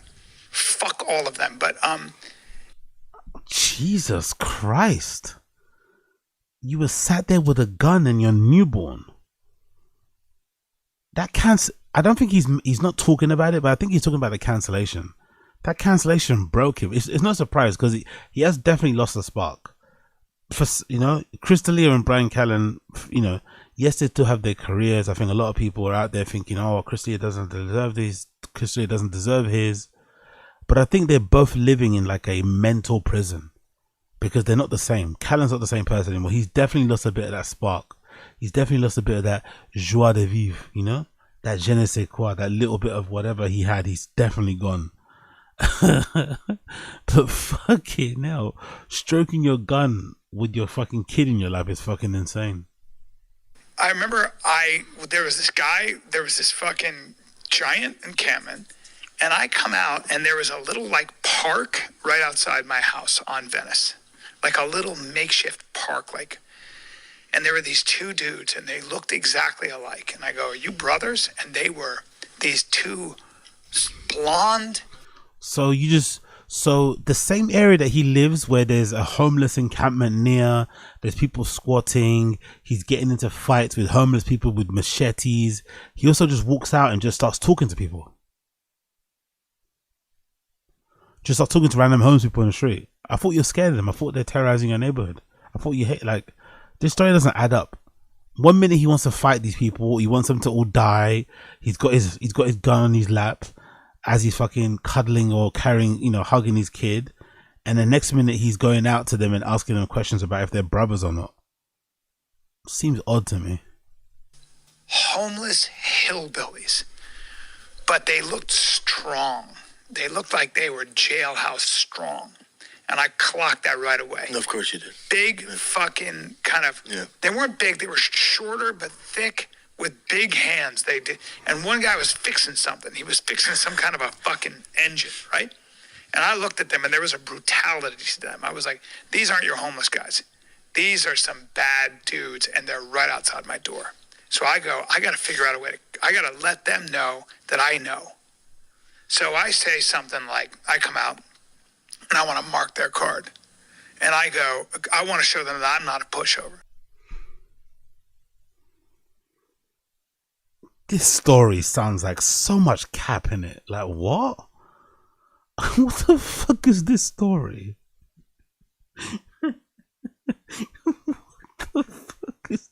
So 1 minute you're scared of these people, 1 minute they're intimidating. Now you want to what? You want to like mark them out. You want to G-check these guys who are right outside your door with your kids inside your house. You want to step out like what? This just sounds like bullshit. So I go, I'm gonna fucking take that thing down. This motherfucker's right here and I'm doing this. And the guy looks at me and he goes, you give me $100, we'll burn that shit down right now. Make it look like an accident. And I went, oh, this is Venice. This is Venice. And we got an offer on the house the next day. Yeah. And I was like, and guess what I did? Because I couldn't have them come into the house to see all that. I set up sprinklers. I illegally. I remember, weren't they bathing in the sprinklers? I put a bunch of sprinklers. No, because I put sprinklers and I had the gardener paid them extra. I go, because I remember you did it. I remember you tried it one time and then we looked out there and they were like bathing. Yeah. But ultimately, and the next day, 10 more. Ultimately, every time they tried to come and do their drugs or set up shop, which they were doing, I would put those sprinklers on. So I had the sprinklers set, and you couldn't do this because it wasn't even my. I had the sprinklers set for like fucking. I don't know. Water bill through the roof. Didn't matter. It was worth it. I had that fuck. So the minute they said, like, dude, I have the best memories about Venice, though. I know it. Besides about Venice. Isn't part of the reason you're living in a place like Venice for the weirdness anyway? Isn't part of the reason why you're living there because it's a little bit it's a little bit dangerous, a little bit risky? These guys just hate being around regular people, innit? They hate being reminded that there are people out there that are doing worse than them. They just don't like it. Don't get me wrong. No one wants to live around homeless people and scary people and drug dealers. I get it. But I do get this feeling that Brendan and Bryan prefer living behind a gate, you know? They wanna live behind a gate. They wanna live surrounded by high walls. They want to live somewhere where there's a fucking security guard at the gate. You have to get buzzed through, you know? That's what they want. They don't want just regular people walking down the street. They want only their neighbors that walk down the street. The only people that walk down the street are people that live there. No one else walks down this street. This street is not inhabited by anybody else apart from people that live there. But yeah, I don't know. I call so much cap on that story. I think that entire story was made up.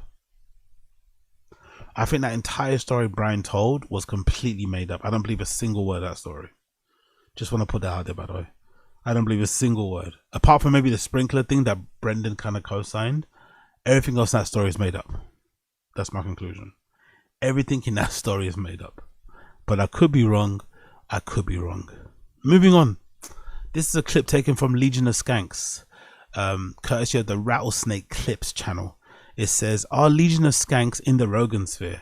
I would answer it straight away and say yes. I think anybody that's friends with Rogan, anybody, especially if you're a comedian and you've been in the JRE numerous times and you've definitely got a JRE bump, you're in the ROGANSPHERE.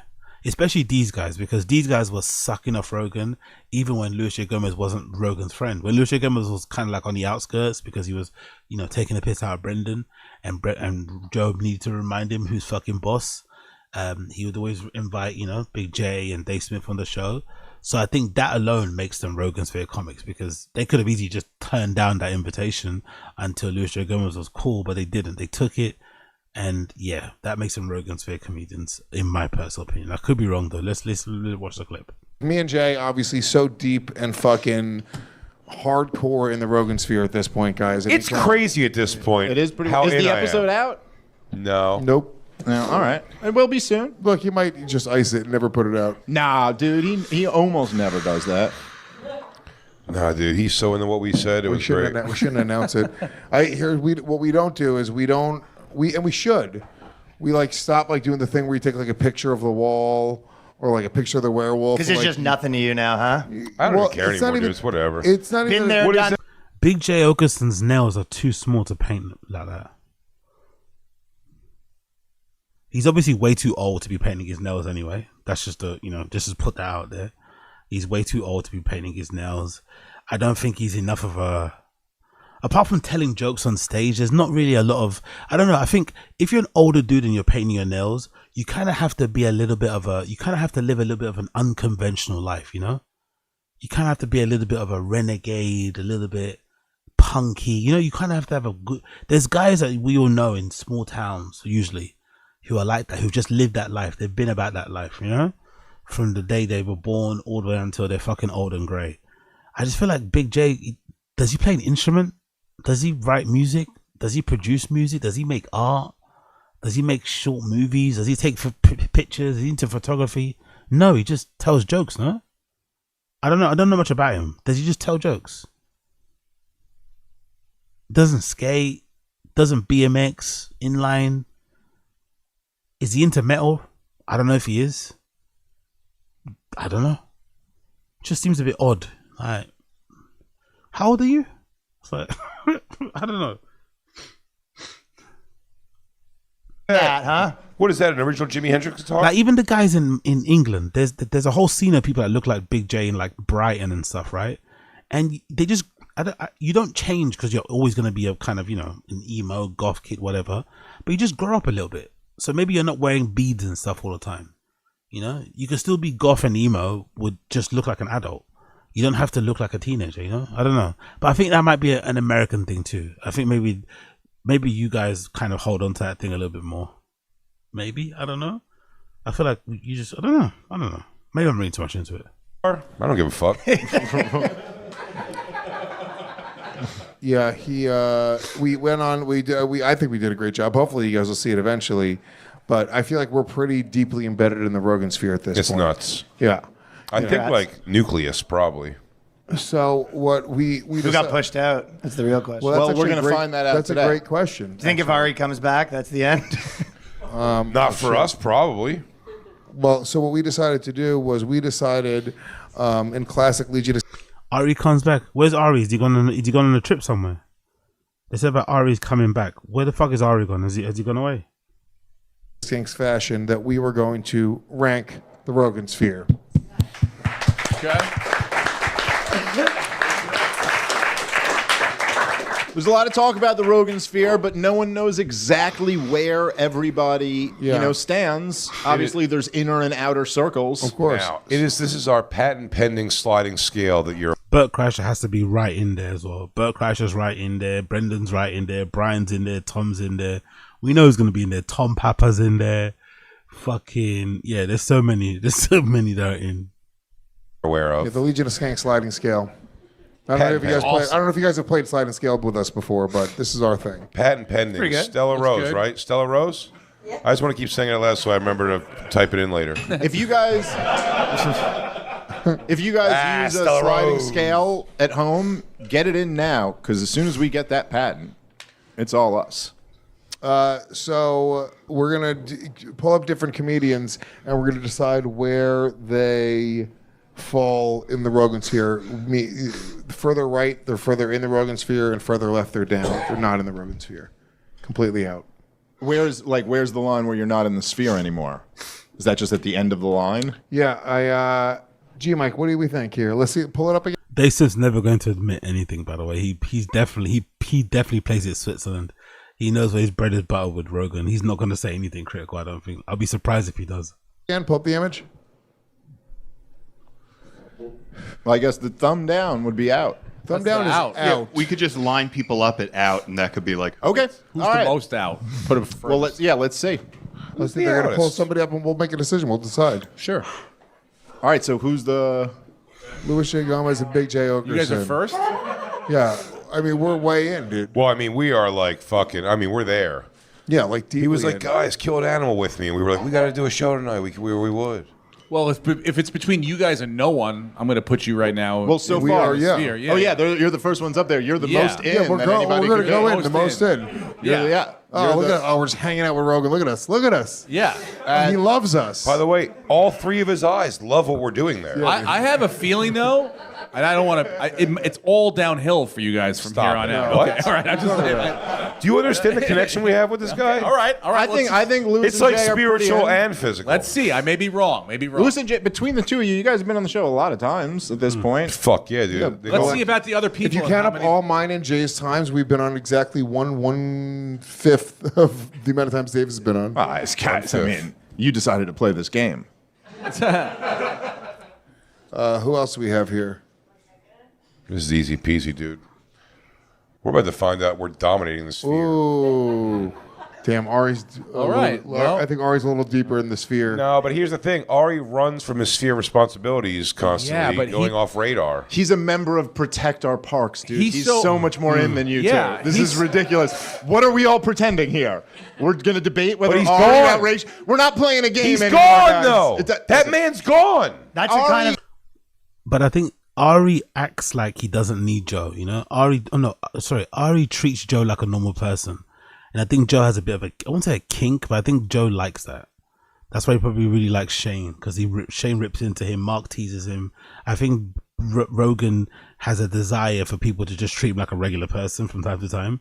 So Ari definitely is proper in the Rogan sphere, because it doesn't matter where he goes. If he goes missing for a year, you know, Joe's going to have him back on 1,000,000 times. He fucking loves Ari. And because Ari's a little bit weird, you know, he's a little bit odd, Rogan also likes that because he's a proper comedian, which Rogan isn't. You know, he kind of lives vicariously through Ari Shaffir and these kind of oddities and shit. So yeah, he's definitely way in there. Flexibility he has in his position. Yeah, I mean, leave and still be in the sphere. He's moving away completely. He transitioned to a new city. Oh, nice. Big up Big Booth. Tom Papa and Tom Segura are the same person. You know what's funny? Tom Segura probably took over from Tom Papa, because Tom Papa doesn't even go on Rogan that much, actually. I wonder what changed between them. I feel like Tom Papa, there was a time where he was on Rogan a lot and something changed. I don't know what changed. Maybe Tom Papa's more of a liberal. I'm not too sure. That might be one of the things, but I feel like you don't see Tom Papa on the GRE as much as he did in the past. He got a pussy. He got a pussy in Brazil. Hey, he's going to be in England after this too. He's going to be like in the Ricky Gervais sphere. Kind of. He'll be in the Gervais sphere. Yeah, no, I hate to tell you guys, it's Ari. Ari's above you. Ari's above us. come on. It's fine, slightly above us. Oh, but you guys are still there. You're only the second. You can bump us back. Move us back like you're a gone. touch. No, you can probably move us back a little more than that, you Mike. Yeah, for the sake of the game, maybe a little bit more. All right, fine. Yeah. We're touching him. We're touching him still. Touching him. There we go. Okay. All right, I'll accept that. Who's next? Who's next? Dave Speed up aside, all bread bacon isn't keto. Mine is fucking hilarious. I mean, it's very scientific about this. I'm behind Ari, but in front of you two. But there's two of us. Yeah, but he's been on five times I got you more guys than beat. both of you. We are mighty, though, as two of us. Yeah, I got both of you beat in the road. I mean, I just realized how much Dave squeezed in between us and Ari. We're pushed so deeply back now because of Dave. No. Hey, I'm Just sorry, because there were guys. two Smothers brothers doesn't make him better than Richard Pryor. You know what I'm saying? I don't know. Thanks for holding my spot, though. Dave, do you talk shit about these guys when you're with Joe? Oh yeah, I'll try to go. I just hang out with those because like you gotta fucking keep your finger on the pulse. You know what I mean? Like I gotta know. Do you know that Jay's never heard of the Constitution? What are you talking about? It's got the crack in it, and it's in Philadelphia. Yeah. Yeah, what are you doing? All right, so I guess Dave's up there. Meter just broke off. Yeah, the production on this show, man, like, hurry up with the fucking... Is it that hard to move these things around? This is why Tim Dillon always is going at these producers of fucking Legion of Skanks, isn't it? I feel like Tim Dillon's always attacking these guys. I kind of get why.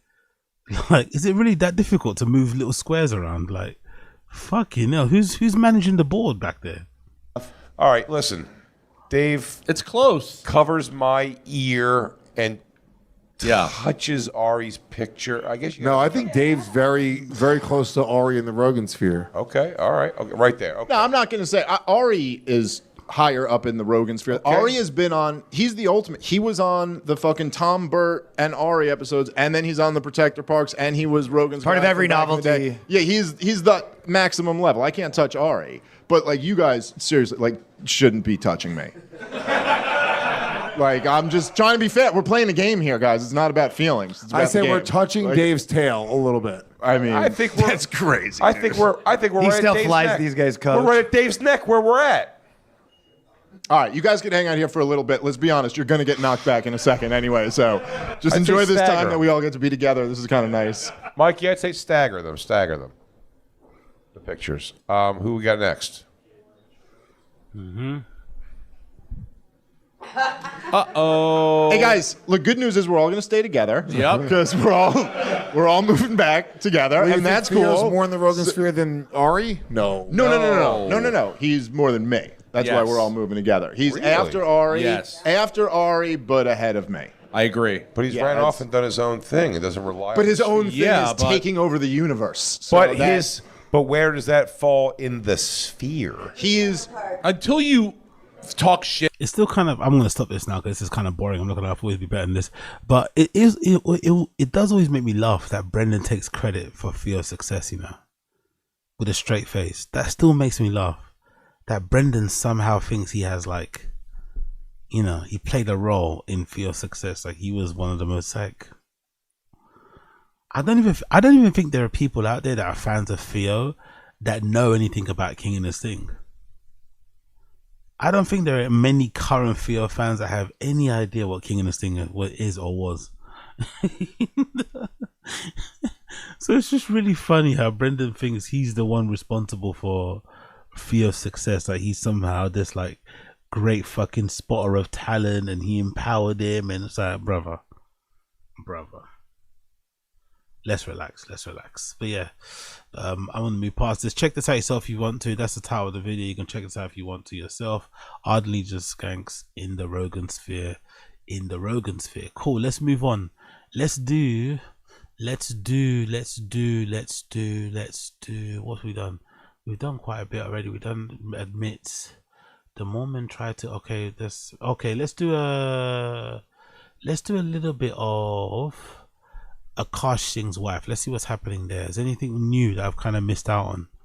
Is there anything new I've missed out on? Because most of the flagrant subreddit is also always talking about Akash Singh's wife.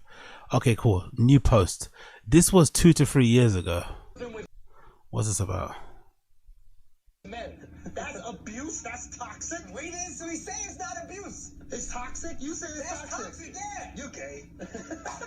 You're a man and you say any other man is toxic. You gay. You're gay. You're gay. You the type. You're gay. Wait. Okay, if Usher want to sing to your girl, and if Usher want to sing to your girl, and it's just singing, you cool with that? Just singing, yeah. First is singing, then you add him 22. I'm just saying. Yeah, I don't know about that one. Don't really care. Akash and Jaslene suck, but the co-host and her husband got caught in a crossfire. Child. Oh, yeah. By the way, she should be worried about her husband because this lady's kind of clapped. I didn't realize how clapped she was when she fucking is, you know, the camera's to her face, bless her. But also, if you're Akash, this is the guy that is making your girl come, basically, right? She's fantasizing about this guy. Oh my God, your man is so, was it Nav or Navid or Nav, whatever his name is, right? She's always fucking talking about, oh, his dick is what's like, this is the guy that she was fantasizing about, you know, the guy on the right. If you're Akash, you got to be a little bit offended that the person that your wife wants a fucking hallway pass for looks not that much better than you, right? And then if you're the girl, you have to be worried that she's so interested in your guy's meat, because if it came to picking who's the better looking one, Akash's wife wins, you know, in a landslide. So if I'm this lady, I'm going to be very worried about leaving Jaslene anywhere near my man when I'm not around, you know? Because Jaslene is the type of girl that, you know, she's the type of girl that walks into rooms accidentally. Mandem know in the stream chat. The real Mandem in the stream chat know about those girls that accidentally walk into your room. Got it. I take trash out, 100%. Yeah. Girls should not touch trash. Gender rule, I don't give a shit. They just should not do it. Think what you want. I'm okay with that because I will never touch trash. Oh wait, I'm touching you. See, now here's the thing. Okay, don't say anything. If I said I'm it, roasting if you. I said it, you cry. Okay. I handle dinners. Nav only eats 1 meal a day, so I'm down with it, and so I do groceries too. What's that thing? I don't cook. I don't clean. I don't do that. I don't do that, but she does. Why do you have a ring then? I do have a ring. You clean. You do the dishes. Yeah. Okay. Fair. But again, look at how loving their relationship is, you know? They're ripping each other, they're teasing each other, but it's done in a jokey way. They're both going back and forth. There's clear affection between them. she can't keep her hands off of the guy. You know, like it's like night and day between the interactions you see between Jaslyn and fucking Akash, and night and day. And this is just a normal relationship. It's nothing special about what they're doing. There's just a normal relationship between people. But it's just interesting how different they are. Oh yeah. Once a week. Yeah, once a week. I think we should do a whole video on unspoken rules living with in-laws. Oh, in a joint family. Yeah. Being proud and happy that you're living with your in-laws is weird, isn't it? I know they're probably doing it to save a house. It's probably like I'm assuming it's an Indian thing, right?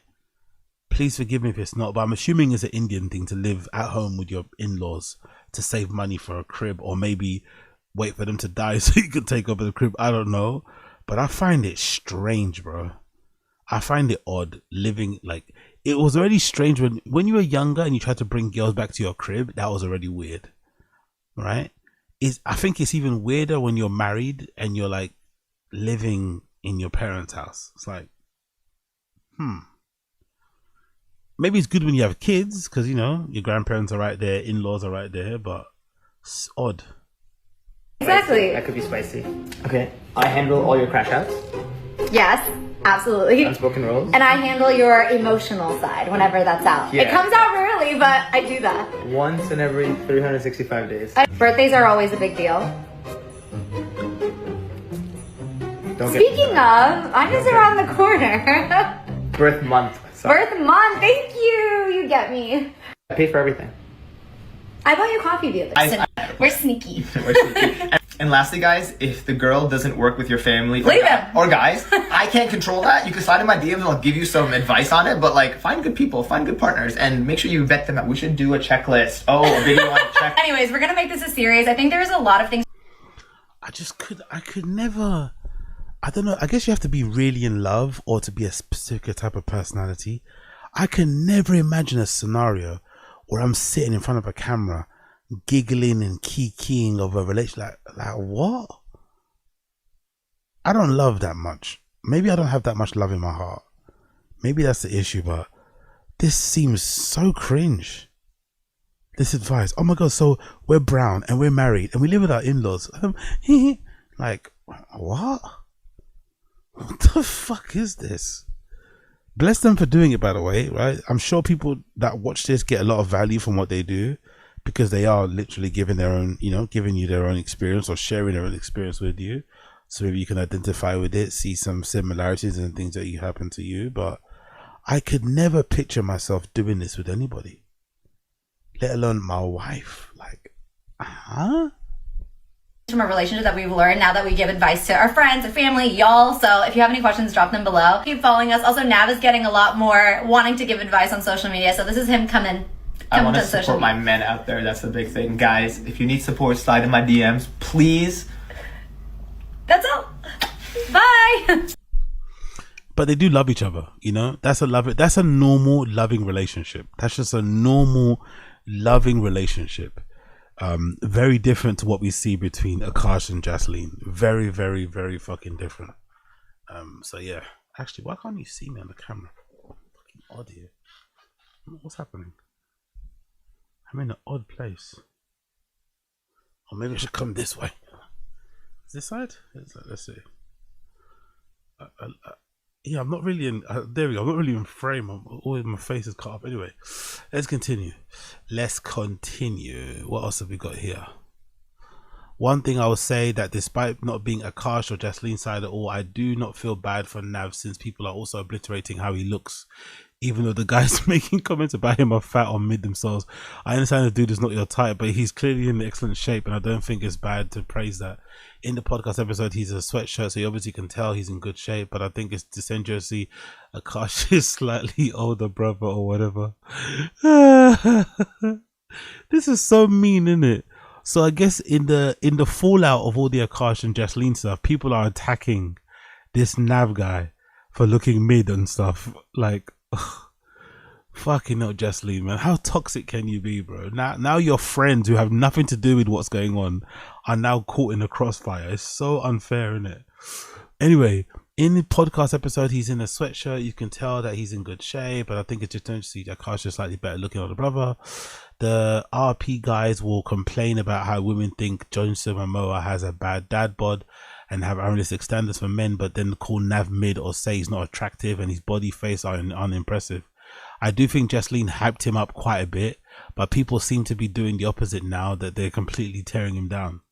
But maybe to be, not to be mean, right? Maybe Jesseline didn't hype him. Maybe Jesseline is comparing him to Akash. So compared to Akash, she thinks that Nav guy is like, you know, Brad Pitt, which is still a bit of a diss, by the way. No, I wouldn't be happy with that one. Just imagine, could you imagine saying that to your missus? People in the stream chat. Could you imagine being in a room with your missus and her best friend, and you telling your missus how much you want to fuck her best friend? And how much, you know what I mean? Like, that would probably not go too well for most of us. That would probably not go down too well for most of us if we just sat in a room with our girlfriends or wives and their best friend and said, hey, man, I bet I saw her in that dress, man. I saw her that. It's like, huh? The thing women can get away with, man. Fucking hell. I also agree that Nihao's reaction to Jesseline lusting out her man was weird, and I do think Nav would ever stand for that if Akash started hitting on Nihao. So she goofy for that. I don't feel bad for Jesseline. Akash even deserves some of the slack, but okay, cool. Let's move on from that one. Don't care. Love how tough and alpha Akash is. Maron should be scared. Mark Maron, you ain't shit. That's about it. Jesus. What you mean? Come on. We stay quiet for a bit. Yeah. Now I'm done. Mark Maron, come on this pod. Let me chop you up. You asked him to come on, but he would never come on. No, I asked him nicely. Now come on. I'll chop you up like you Jamal Khashoggi. Come on, bro. Come to the embassy. Yeah. Hey, come to the embassy. Do you think they coordinate these, by the way? Do you think they coordinate these reactions? Do you think on Flagrant they coordinate these fucking reactions, these jumps up, these flails? Do you think they coordinate them? Jamal Khashoggi. I think they do, innit? I think there's some sort of. Do you think they have rehearsals for them? Some sort of rehearsal about what they're gonna do when someone makes a jokey joke. Like, nothing they say is ever that funny, really. I don't think so. Come on, bro. Come to the embassy. Yeah. Hey, come to the embassy, Mark. You don't even come to the embassy. Shows can sit down if you're intimidated by it. Don't worry, I got you. Intimidating, you know. Okay, talking Billy Big Balls there. Hopefully Mark Maron does see that, by the way, and say, my, how the tables have turned. Hopefully he does say that. This isn't primarily about, okay, any more videos about them? Oh, we moved on. Akash's dog is getting more kisses than him.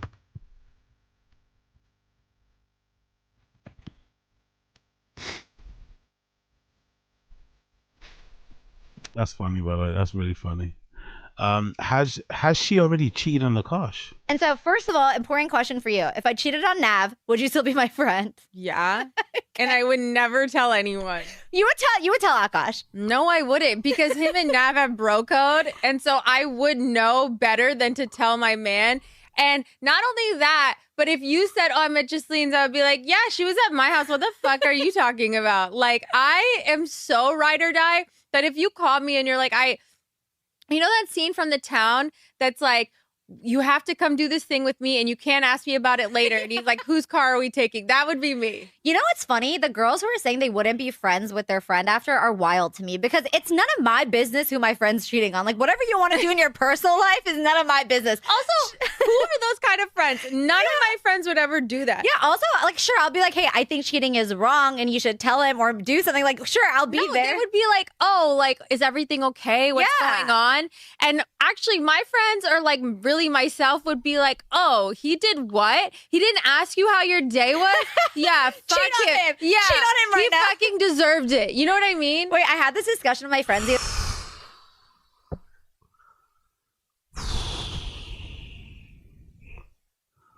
That's got to be a tough one to listen to as a man, isn't it?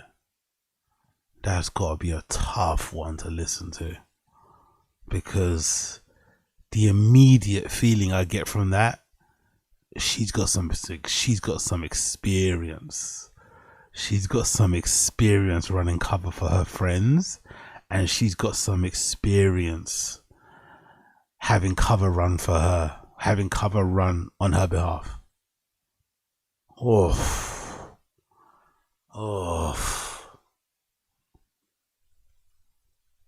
I just don't understand why two married women are talking about stuff like this anyway. Isn't there like a plethora? Isn't there like an overabundance of like marriage-based topics that they could talk about anyway? Or am I bugging out? I swear there's a unlimited amount of marriage-based topics that they could be speaking about, that they could opine on, that they could share their insights, you know, with their audience. Why are they talking about like single girl shit or like city girl shit? They're no longer out there. They're both in very committed relationships. I don't understand why they've been talking about this stuff. Like, oh yeah, it's like, what? I don't know. It seems like an odd topic to speak about, but hey, you know, they're gonna do what they're gonna do. They're gonna do what they're gonna do. So it is what it is, I guess. But she does seem like the type of person who probably has. I get the feeling that Jocelyn probably, if she hasn't done anything physically, she's probably done a lot of that emotional stuff. You know, maybe your DM. You know. The odd responding back to the DM, liking comments, you know, like I think she may have done that. This is disgusting. It's getting worse. He didn't ask you how your day was. Fuck him. A literal quote. Oh boy. It's crazy because when you can't see them, they literally sound 15. That's a good point. That's actually a good point. But isn't that also, please forgive me if I'm wrong, but I swear, because of where I'm from, I swear that's the case. Isn't this also a little bit of an Indian girl thing as well? Aren't Indian girls a little bit like this? Aren't they? Don't they sit on both sides of the spectrum, whether they're like super mature or they're like very, very, very, very, very childish? Am I not bugging out to say this? That's the case with Indian girls? Because I'm from a part of London where a lot of Indian girls are, and I've grown up with them in school. And I think they sit on one side of the scale. Either they're super mature or they're very, very childlike. Yep, as if they were mirroring their lives after the first time they saw the movie Mean Girls. Also, I don't know, but I guess just like Shisley making a friend seem better. The friend is smart and shady at the same time. She's using Jesleen to spew garbage for views and clicks. The more Jesleen spews, the more popular the podcast gets, I guess. Fuck you now. What's this about? Two ghouls that belong on the streets. I guess so. What else is it? Well, quickly. Oh, we watched that one already, and that one we already watched. So yeah, let's see what happens. Let's see what happens next.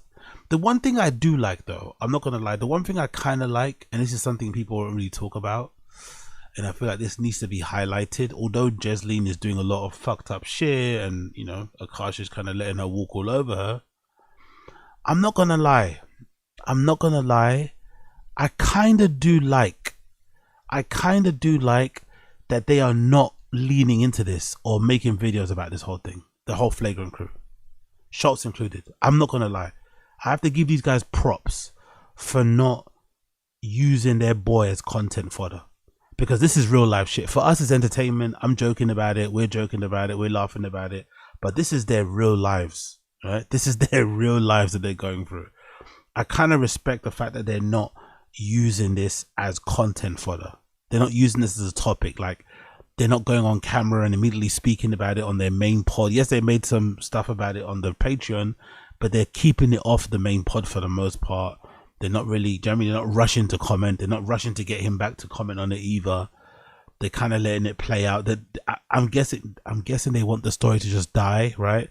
I think Jesleen is not letting it die, by the way. I think the more content she makes, the worse she's making it.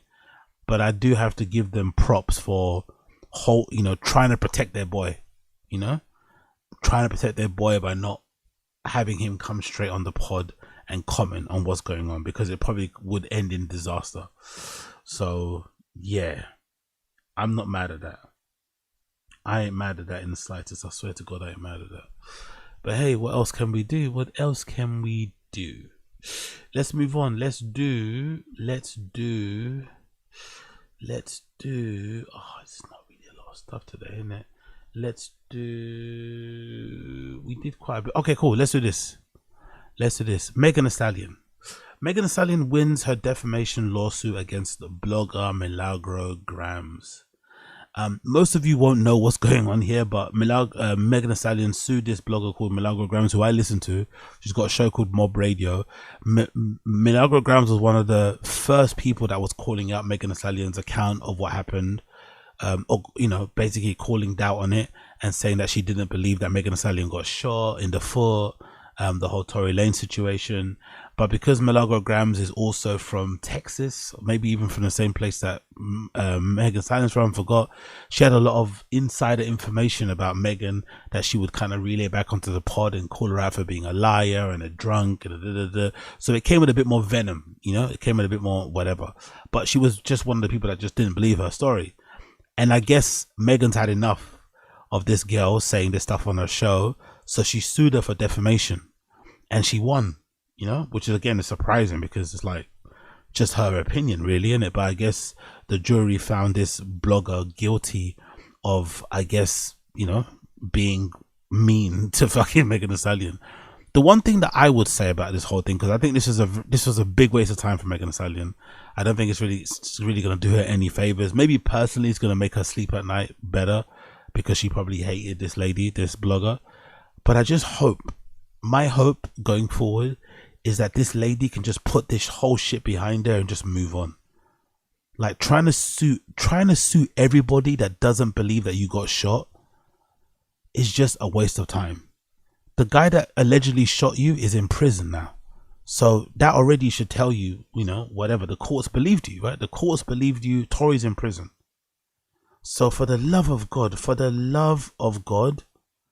please move on and focus on your music career. That's what I'd love to see from her. But let's continue with the article. Megan Thee Stallion wins defamation suit against blogger.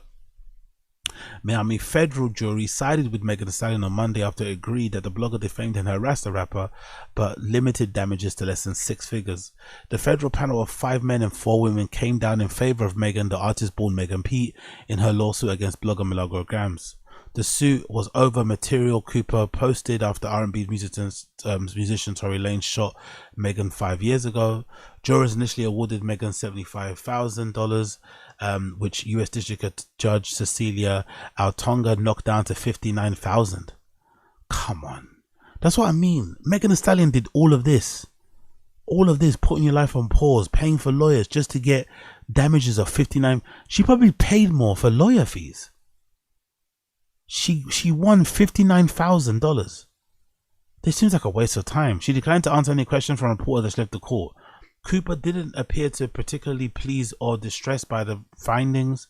I'm not ecstatic, Cooper said. Of course, you want things to go your way, but like I said, I respect the jury and what they decided. Her attorney, Jeremy McLeighton, said he's grateful that jurors didn't award 7-digit damages. We respect the jury's verdict. You always have to, right?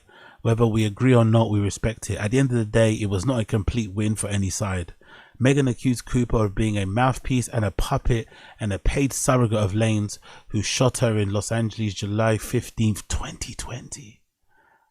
This happened in 2020. This happened in 2020 and she's still taking blog. Maybe it's different when you're going through it. It's hard when people call. But I think people are allowed to say they don't believe you and you win in court and you just live your life. You don't need to be trying to fucking sue everybody under the sun. But Jesus Christ, bro. 2020, you know, it feels like just the other day it happened. Time moves fast. Jurors found that Cooper willingly encouraged her thousands of followers on X and Instagram to view a sexually explicit date fake of Megan Thee Stallion that had been circulating on social media. Lanez shot Megan in the foot after the pair left a party at Kylie Jenner's house. Los Angeles jury found Lanez, whose real name is Daystar Peterson, guilty of felony charges. He sentenced to 10 years in. the fact that he got 10 years in prison and he allegedly didn't do it is still really funny to me. I'm not gonna lie. It's still fucking really fucking funny. You gotta kind of salute Megan for that in a way, you know? Like, she hated Tory Lanez so much. She's like, hey, you're going to fucking prison, bro. You're going to fucking prison. Fuck you. Yeah. But anyway, that's what happened there.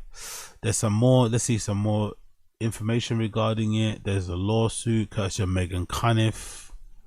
I want to see the statement that Mob Radio put out. Let me see if I can find it. Actually, this is them walking out of the court, right? Is there a video of them walking out of the court? Yeah. That's Megan walking out. Just happy. Even when she's wearing a suit with a blazer and trousers, she looks incredible, isn't it? Like, that's a well built woman. Let's just say that's a fucking well built woman. You can just tell, you know, even from just the blazer and the pants and the fucking, god damn. See the back. Jesus Christ.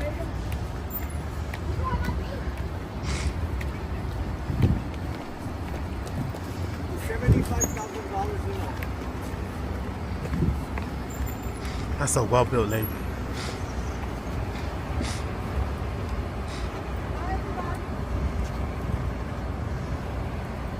Big up on 10 Tones. We believe him. I don't believe anybody in that. I think everybody in that whole story is full of shit. Tori's full of shit. Kylie's, Kelsey's full of shit. Megan's full of. I thought everybody was lying. Everybody in that whole event was lying. It just mattered who lied them, who was able to prove, you know, whatever in court. But I don't think what they said happened the way it happened. I don't think so. But again, I don't really give a fuck. Big up academics saying he spent $2 million on the lawyers. Big up on 10 Toes. What is it like about Megan 2025? She needs to put out music. Then people will start liking her again. I think people need to be reminded that she makes music. I don't know if she cares about doing that. Maybe she's just in the era of suing. I think if she starts making music again, people will be remembered that she makes music and she's good at it. Big up on 10 Toes. Please, no more Akash stuff. It's been ran to the ground. Okay, really? Okay. People are getting bored of Akash already. Papa about to get AZ asked when he hears about the case in 6 months. Myron and Unique will be waiting for Flagrant to address Akash. They are probably scared people will start looking at their own relationship. She's giving advice to white girls, sheltered life. It's boring now, AZ. Well, people are getting bored of Akash. Good night, AZ. Got to jump off, hit the like. But yeah, big up Diana jumped up besides her. Okay, cool. People are really getting bored of Akash thing. I'm fascinated by it, by the way. I want to see how it's going to end. So unfortunately, there will be little segments here and there in the stream. Some of you don't seem to like it, but unfortunately, I need to see how this ends. I need to see how it ends. It's probably never going to end anyway, but I want to see how it ends. Cool, that's her. Let's see. This is the blogger out of the courtroom. Where's the blogger? There she is. Milagro GRAMZ. What she had to say. Let's see what she had to say. Mob Radio. Big up her.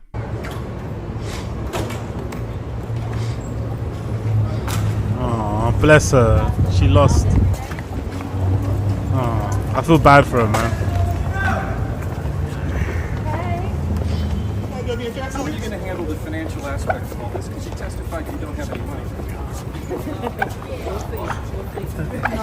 Better than 70 million now, right? But tell me about that. She wanted tens of millions. What did she get? What did they say in there? 59,000. What about attorney fees for the deep fake liability? What did you say? You can stop walking, child. Right! Can you be still? Don't be down here now. Okay. I mean, look, at the end of the day, this is not my case, it's Milagro's case, right? And we did everything we could to make sure that she got the best verdict possible. We respect the jury's verdict. We always have to, right? And whether we agree with it or not, we respect it. And at the end of the day, it was not a complete win for any side. It's a trial. This is what happens in trial. And we think that, you know, at the end of the day, the verdict was what it's going to be. But they wanted tens of millions of dollars. Right. They didn't get that. You know, gratefully, the jury didn't see fit to award her that sort of money. I don't think that was appropriate in any circumstances. And so that's what the jury found. And is she able to pay $59,000? That's I'm not in this bank account, so I can't say whether she can pay that or not right now. That's something that she's gonna have to figure out with her accountant, right? Ms. Cooper, you said that you had not been your attorneys, and how do you feel about the job that they did? The job my attorneys did? Yes. Dream team. They were phenomenal. Are you happy then with the outcome?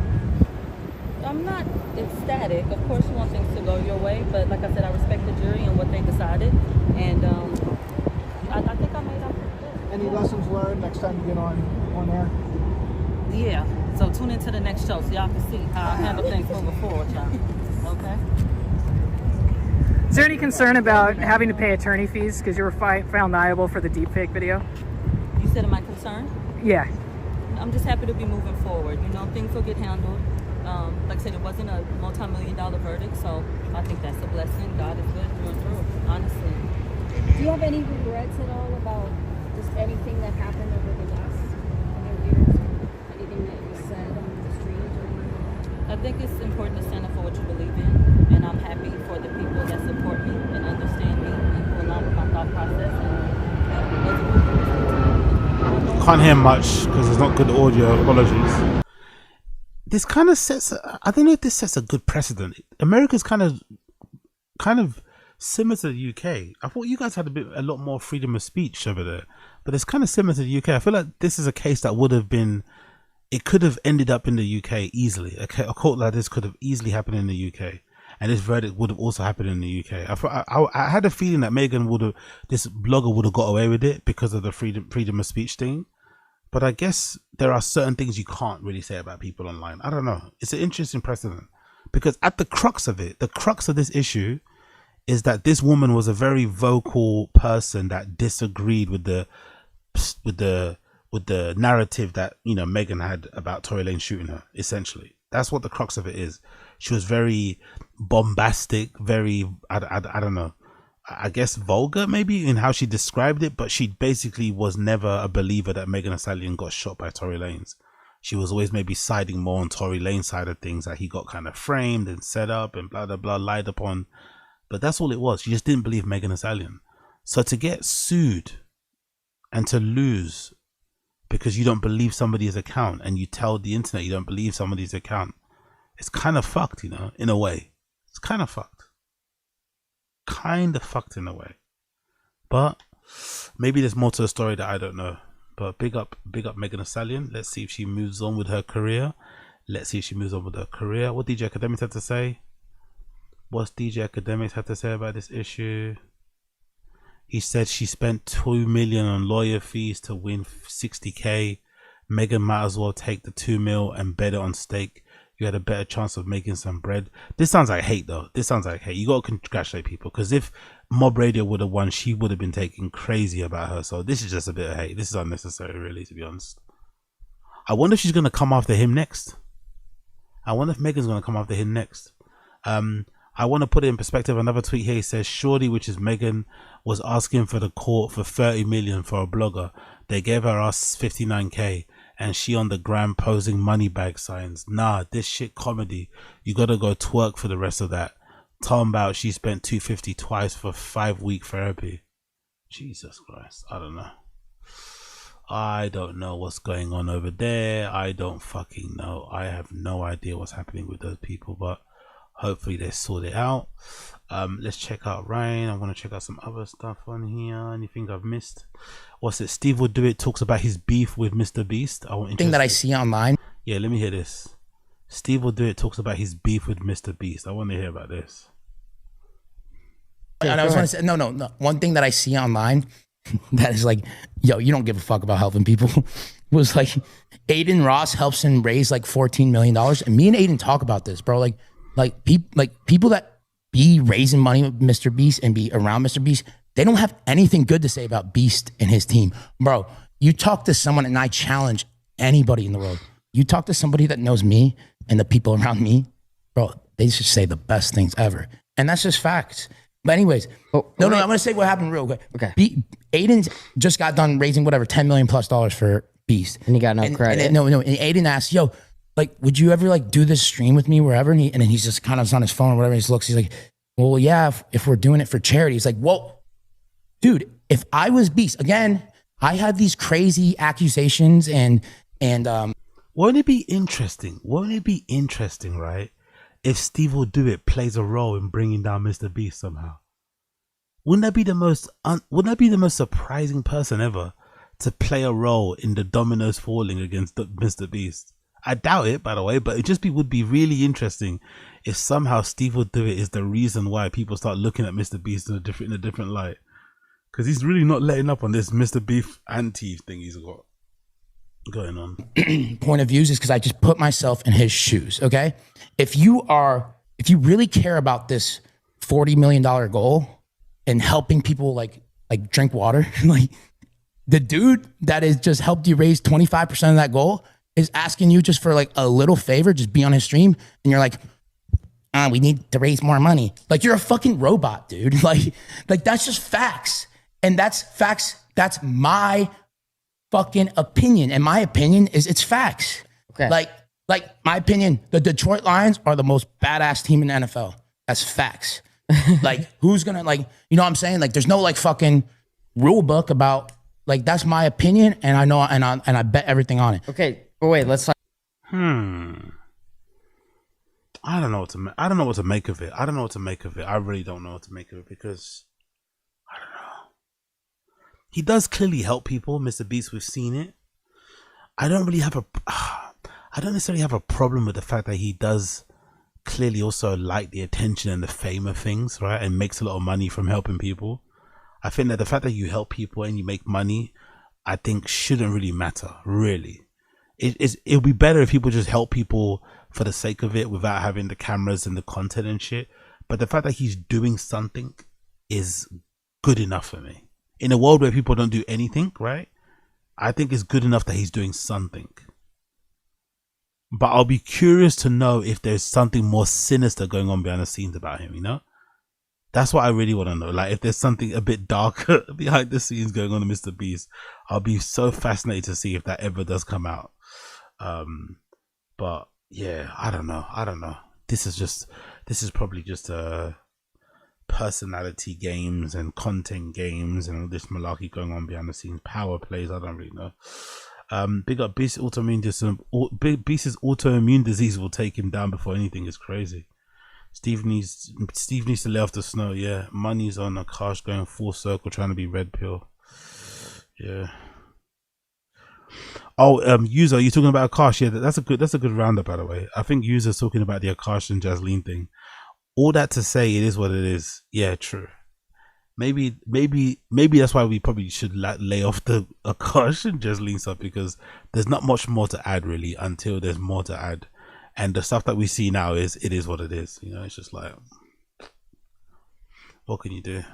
What's this? Another clip. Steve Will Do It and Steiny claim that Mr. Beast doesn't really care about doing positive things, and it's more about creating a good image for the public. Okay. Saying like, I've seen you do so many things that people haven't seen, and it, like, the effect that it has on people, because I think when it comes from you, it's so genuine, and it just hits different for people. So to your response about how it was like, oh yeah, like Mr. Beast, look at how it is when he gives things away. I think you make it more about the person you're giving it to. And I think he kind of comes off as it's more about me doing these great things. And I think that's what makes you guys different. Yeah, I mean, see, I like your point of view on it. And yeah, man, I be doing crazy things off camera. Even like me going to dinner. It's like saying like, I've seen you do so many. Fuck, you know, he's on a lot of gear, that guy, and he's on a lot of gear. Ziaris and Bilu couldn't believe they were on. I don't care about that clip. Tota calls out DDG for lying. Rapper Tusi's officially committed to Syracuse to play. What? Really? When did this happen? Rapper Tusi, he plays football. That's fucking sick. He's playing D1 college football for Syracuse. That's fucking sick. Committed for every kid who ever had a dream. Make it a reality. God's will is the way. No one can stop it. Not even the devil. I want to thank my Lord and Savior Jesus Christ for even giving me the strength to chase what I believed in. So many people who told me I couldn't. Thank you for the people who supported me. It will never go unnoticed. To be born in Syracuse and moved to North Carolina at 12 and haven't been back since. When Coach Fran called me, I knew it was a sign from God. So with that being said, cause I'm coming home. Committed. 315 baby AGTG. That's sick, bro. Is this the first time a rapper has played like legit football? I guess probably not, right? Just probably a lot of them. But shit, he's actually going to be playing wide receiver as well. That's a fucking sick role. Fair play. Fair fucking play. Congratulations to him. Big up Tutti. He's actually a pretty decent artist too, to me. He's not even a shit artist. He actually just pursued football for the sake of it. He's actually a pretty decent artist too. I don't mind him. This guy was confused when he saw Duke Dennis singing in a random Nashville bar. Okay. Neon almost passes out. Somebody grinding on him. I don't care about that really. Cool. Anything else I'm missing out on before we leave each other? Boom, boom, boom. Ice Spice dancing, it looks like. Cool. Big up her for that. What's that? Nina Lynn refuses to apologize for shoplifting in Target, saying the company isn't losing any money if she does it. She shoplifted on stream. I want to see this video. Really? Is that true? She shoplifted on stream. Can I see that, please? Where's my live stream fails tab? Wait, there we go. Did she shoplift on stream? I want to see this. Yeah, there we go. She was shoplifting on live stream. This lady, what the fuck is she doing? This shit, GG's. It's GG's, bro. It might really be GG's gang. This right here is crazy. $230. There's a sketch steak is underneath it, isn't it? No. Notice the stick of butter on top. Hey, bro. This shit really about to be $30. Oh, that is so fucked up.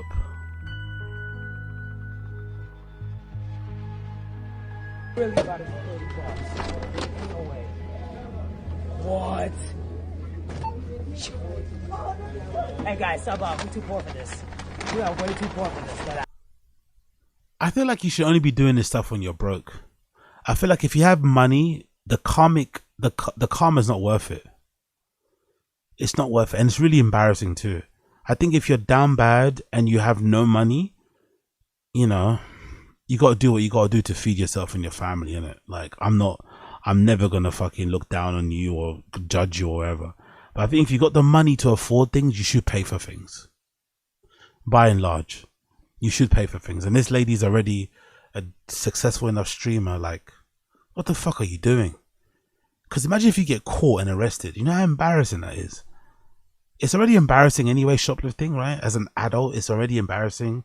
Your life has definitely gone down a bad path if you're having to fucking scan a stick of butter so you don't pay for the fucking steak. You know, your life has gone down a bad, but it's understandable if you have no money. You need to eat, you know. You're not going to feel super embarrassed. You're still going to be embarrassed, but you're not going to be super. But if you got money and you get caught and then they call the police and it's a big thing and you get the mug shot, it's like, ugh. But I'm curious what this girl's rationale is for doing what she's doing now. I feel like she's going out of her way to try and be unlikable. I'm not too sure if it's gonna work long term. I don't know. It's a strange way to go viral. Let me try and piss off the most people I can piss off. I'm not too sure if this is gonna work out the way she thinks it's gonna work out for her, but I could be wrong. Where's the other clip I wanted to check out actually? There. Lena Lynn refuses to apologize for shopping from Target, saying the company isn't losing any money. oh no, he's wilding. I'm telling you, bro. Even if it was the stakes, bro. Yo, bro. Ain't nobody missing no fucking money, bitch. Calm the fuck down. No, Target is not losing no type of fucking money from some stakes, bitch. Right? Ass fucking bum ass steaks. I don't give a shit. Man, if I put this on Twitter too. Your mom's a bitch, you was a bitch, and happy holidays, all you hoes is bitches. Good, put that on Twitter. I bet you won't. I bet you won't. Just put that on Twitter. I bet you won't. Yeah. No. I don't give a fuck. I don't give a fuck, bitch. I don't give a fuck. Happy holidays, whores. Yo, like, I don't give a shit. Oh, hold on. Oh, matter of fact, you want to make a news? I got these from Target too, guys. Look, I got these from Target too. Guess how much I paid? $3.99. Get mad, bitch. Get mad, bitch. Get. Why is she like this, man? I wonder why she's like this. I wonder why she's like this. Like, I don't know. I don't know. I guess she must enjoy it. I guess she must enjoy it at some point, and I guess she must enjoy it. But a very, very strange lady. Very, very strange lady. Sydney Sweeney shows off her Thanksgiving costume. Decent, innit? Fucking hell, Sydney Sweeney. Decent. Absolutely decent. I ain't mad at that at all, bro. I ain't mad at that at all. Maybe I don't have the right genes for it, but hey, I ain't mad at it at all, bro. I ain't mad at what I see at all. Not mad at it in the slightest. Big up Sydney Sweeney. That's it, right? The Baby made fans take off their Chicago Bulls jersey to take a photo of them. It's fucking hilarious. Cool. Anyways, I'm gonna leave it there, people. I'm gonna leave it there. There's not much else to talk about. We're gonna wait until we do fucking when TFATK starts, right? When TFATK starts, we'll be back. When TFATK starts, we'll be back in full effect. When TFATK starts tomorrow, we'll be back with a bit more of a fun show. All right.